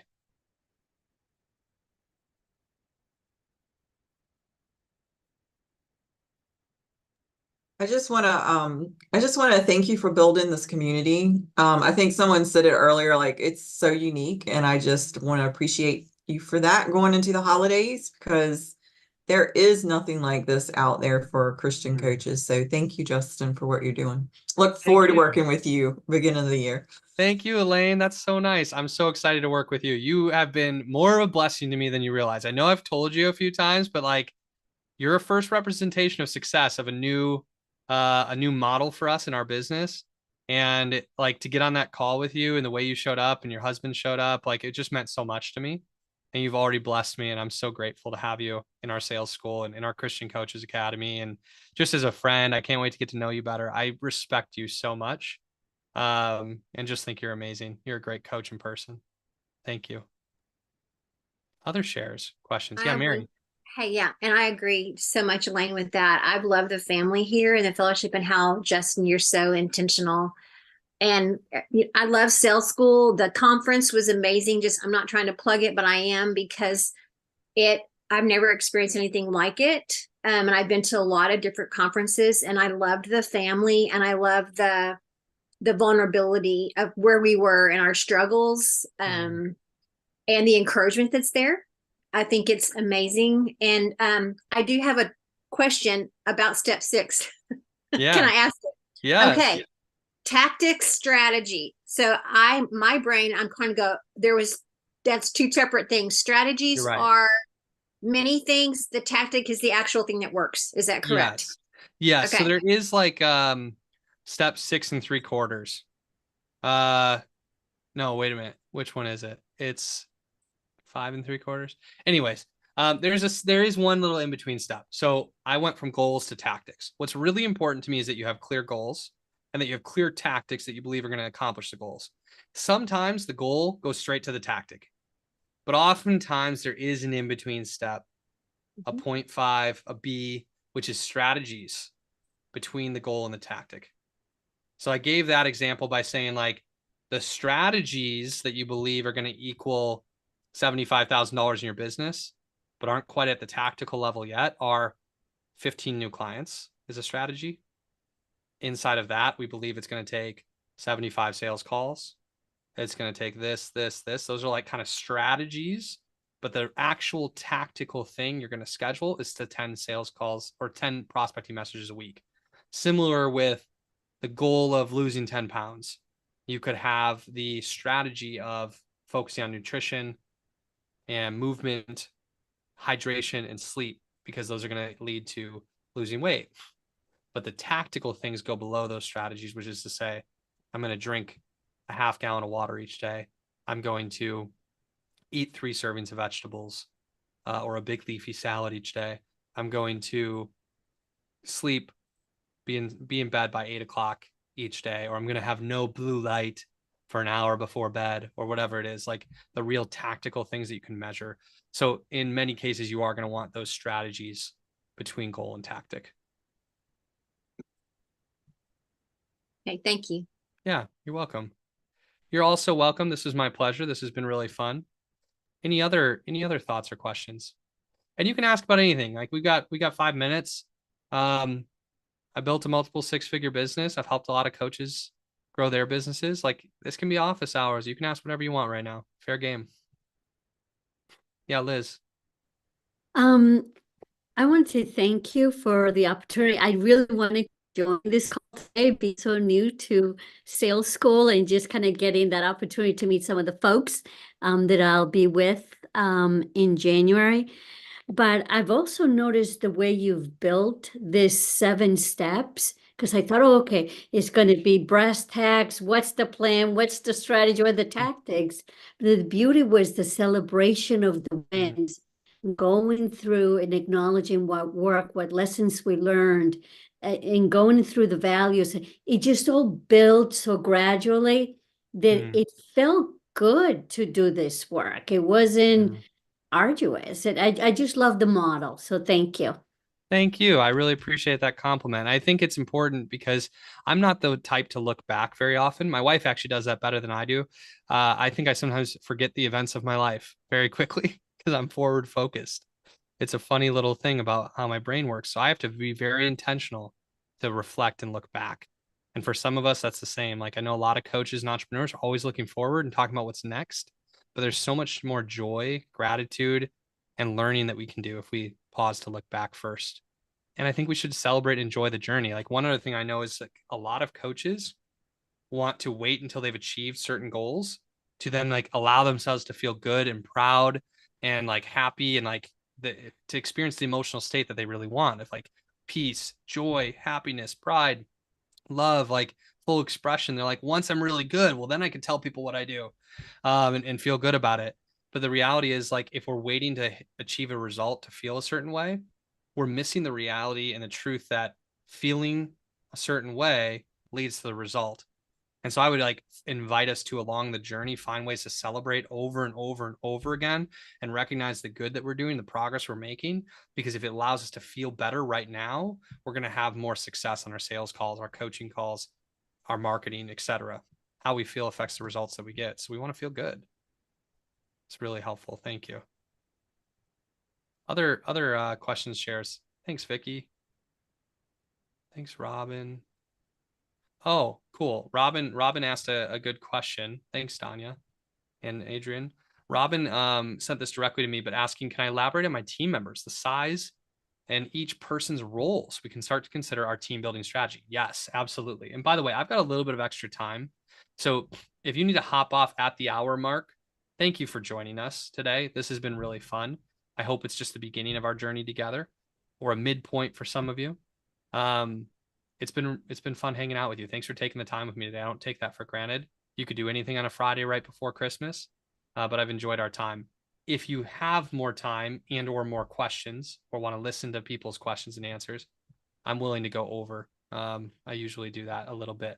So I'm going to share something that will give a little bit of visibility into our team. Sales School starts January 2nd, and Christian Coaches Academy starts January 10th. Sales School, January 2nd, $2,000 for people who've already done Sales School at our full price. And then it's $5,500 for people who want to join for the first time. And we can split that, either one of those, we can split up into payments. It's January 10th for Christian Coaches Academy, which will be that weekly prayer and networking call. Thank you, everyone, for the good feedback. Okay. So on to Robin's question about building team. I really, really believe in team. I put together on Trello, I think it'll be reasonable to share this, a document that kind of, like, first I wrote out, like, our team vision, which for me is that we're going to create the greatest community-based training program in the world for helping new Christian coaches and entrepreneurs launch and grow their businesses by elevating their identities, mindsets around sales and money, business models, pricing, and sales strategies. Will help our clients simplify, take aligned action, and fulfill their dreams and callings through their businesses. Will help our clients scale their income and their impact. We will be the new standard for integrity, transparency, and generosity in business. As God blesses us, we will aim to consistently become more and more of a blessing to our families, our team, our clients, our churches, and our neighbors. We'll honor God in all that we do. That's the team vision for Faith to Influence.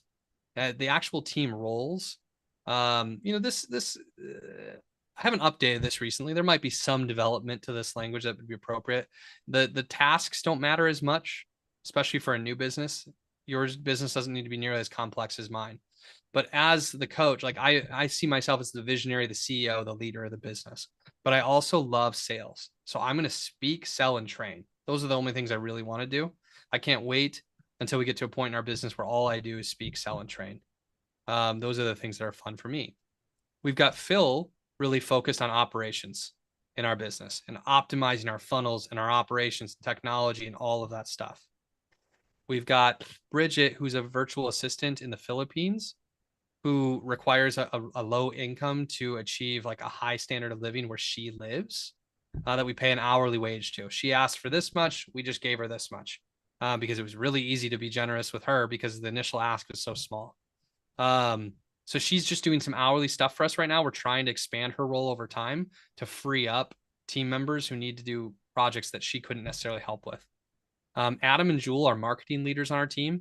Adam focuses on the sales focused marketing. Again, most of you do not need anything with this level of complexity. So I'm just going to show you ours because this is what Robin asked for, but then I'll break down what I think a new coach might consider instead. But Adam helps us with like our sales focused marketing, like copywriting, ads. When we send out emails, we send out all the emails to get people to sign up for this workshop that's free. Adam was the man behind that sales pitch of why you should sign up for this free workshop that's going to be amazing and help you in your life and your business. Jewel is more focused on like the nurturing marketing. So she's doing our newsletter. She's helping us with social media posts. She's posting our reels, that sort of thing. She's also my executive assistant, a role where I need somebody who I really trust because she can see every one of my emails, every one of my passwords, everything on my calendar. She knows my life as well as anybody else does. And then I've got Gina in a coach, trainer, and sales role and community manager role. Ken is in sales. And then we've got like people outside of the team who support us. We've got, people in financing to help us with accounting, bookkeeping, taxes. I've got a friend who helps me with some financial analysis and making bigger decisions. We've got Jim helping us with the book I mentioned earlier. Jared's helping us grow YouTube presence right now. Command Your Brand's helping us book podcasts. It's complex. It's a lot.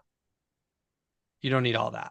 But I did want to answer the question directly with what we're doing specifically and what my team does.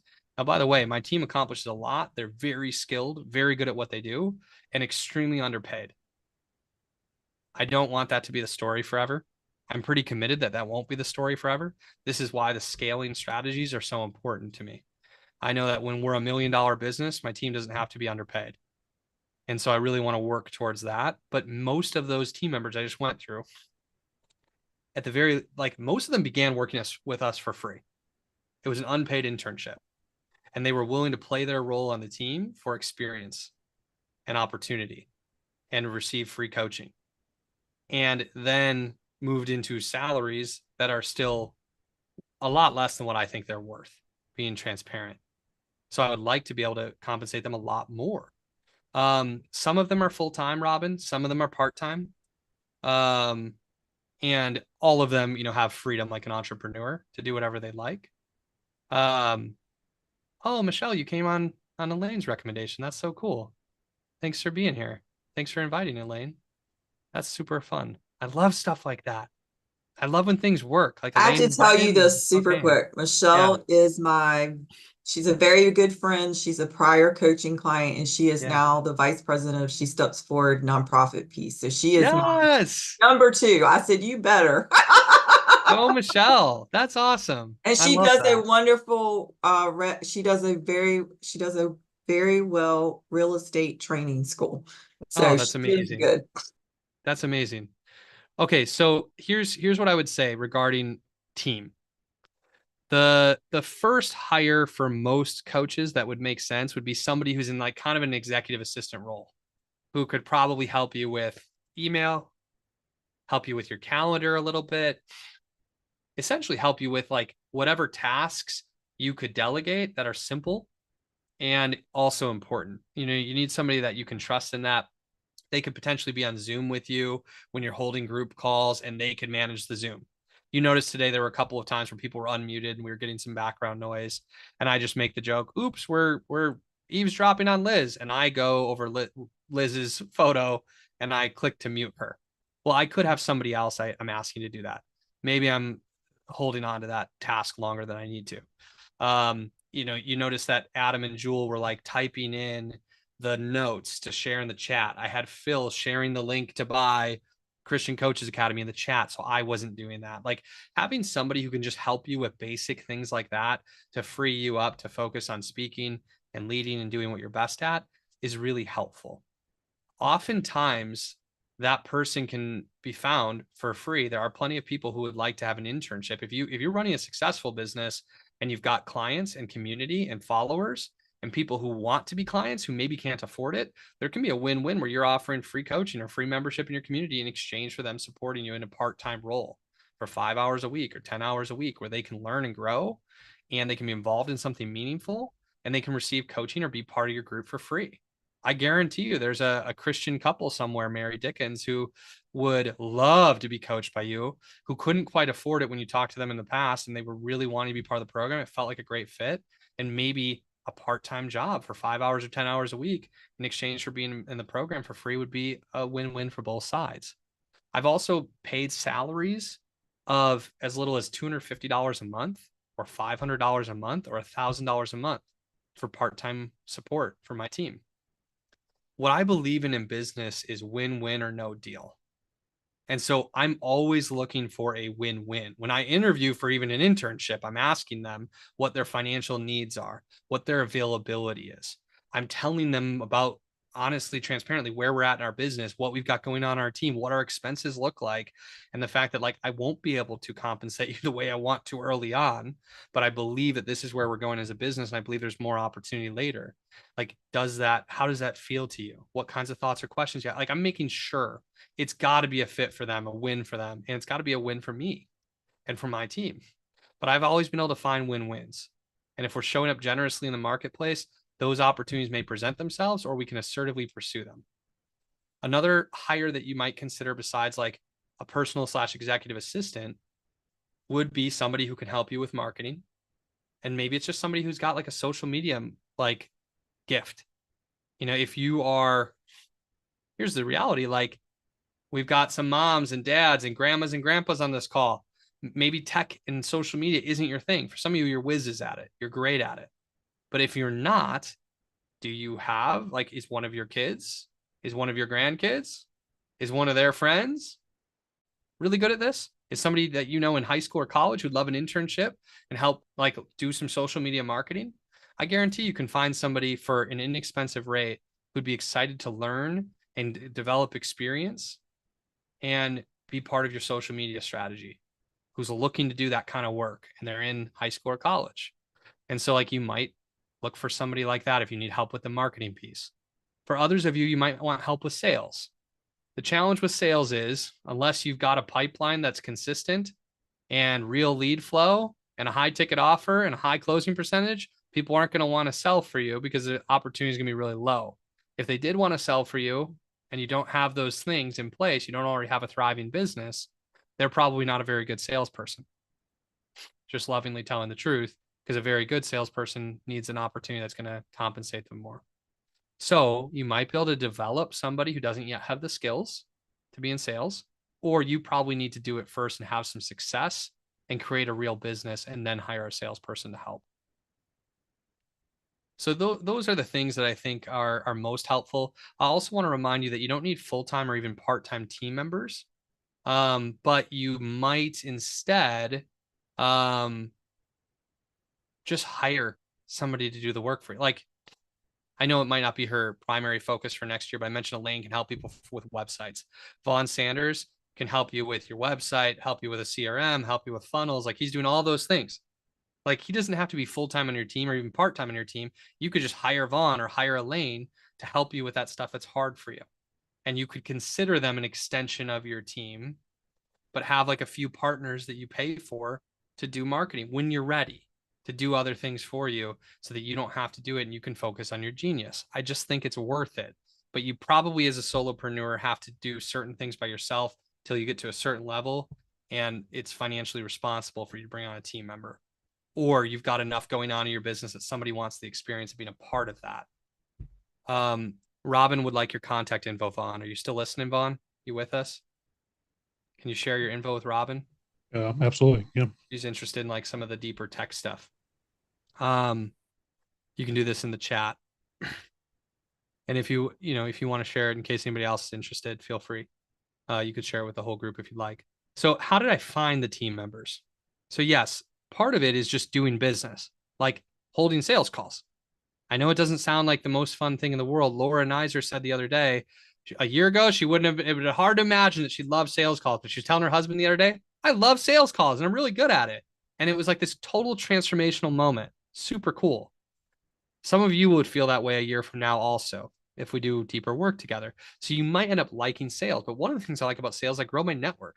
Whether people buy or not, I'm always meeting new people. And opportunity has mostly come from that. People who've joined my team have either been clients or they've been no sales, but people who had a good heart, who I vibed and connected with, and for whatever reason, they couldn't afford my services. It wasn't the right timing, something like that. And they either pitched me or I pitched them like, hey, why don't we do some other work together? Let's find an alternative way to create a win-win because I'd love to work with you. But the other thing that I've done, Robin, is I have made a list when I was looking to fill a position, even an unpaid internship. I made a list of all the people I knew who I thought could be a fit for that position. And I just sent them messages. I sent some of the messages to say, hey, I'm looking for somebody to fill this role on my team. And I wanted to know if this is something that you might be interested in. I thought of you because of XYZ. It's a nice compliment, if nothing else. I additionally shared in our Facebook group and on Facebook that I was looking for somebody, and I got some referrals. That's Adam. He responded that way. I shared on Facebook. I'm looking for a couple of interns. Here's what I need from somebody. Here's what I can provide. If you're interested or know someone who's interested, let me know. Adam responded to that. We had an interview, and he joined the team in an unpaid internship for months and did really good work, really helped us in this last year. Now has a salary. Additionally, I did post in a group on Facebook. Like I live in Shorewood, Wisconsin. It's a suburb of Milwaukee, and I'm in a Shorewood community Facebook group. I guarantee you can find one in your area. And so I posted in there one time and said, hey, I'm looking to fill this position. I'm looking for this kind of qualities. And I found somebody from that, that I worked with. So there's a number of different ways to communicate and find opportunity. And Robin, yeah, it looks like Vaughn shared in the chat his contact info there. Cool. All right, we're going to wrap in just a minute, but if we have one more question or share, we'll take it. Do we have one more?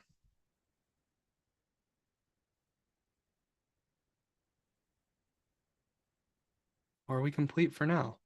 I'd love to close in prayer. I should have done this before so many people had to leave, but I'll just thank you, God, for this time together. Thank you for bringing this community of men and women together. Thank you for inspiring us to build businesses, God, and for this entrepreneurial journey. I know sometimes it feels really exciting and fun, and sometimes it feels heavy and hard. God, I just pray that you equip us, that you give us the resources, the relationships, all the things that we need to succeed in these businesses, God. I pray for more sales. I pray for more revenue. I pray for more impact. God, I know that we need to make a sale and receive a client before we can help them at the highest level. And I want to just pray that we can give our gifts, that we can help people, that we can help them get more of what they want or become more of who you created them to become. And God, I pray as you bless our businesses, that you help us become more and more of a blessing to our neighbors, to our churches, to our communities, and to the kingdom, God. I pray that we do things with integrity in a way that really honors you. I pray that you help us to just take the next step towards our goals in 2024. In Jesus' name, amen. Thank you all for joining me today. This was really fun. Merry Christmas if I don't talk to you between now and then. And for some of you, I'm sure we will chat soon. Have a great rest of your day. See ya. My pleasure. You're so welcome.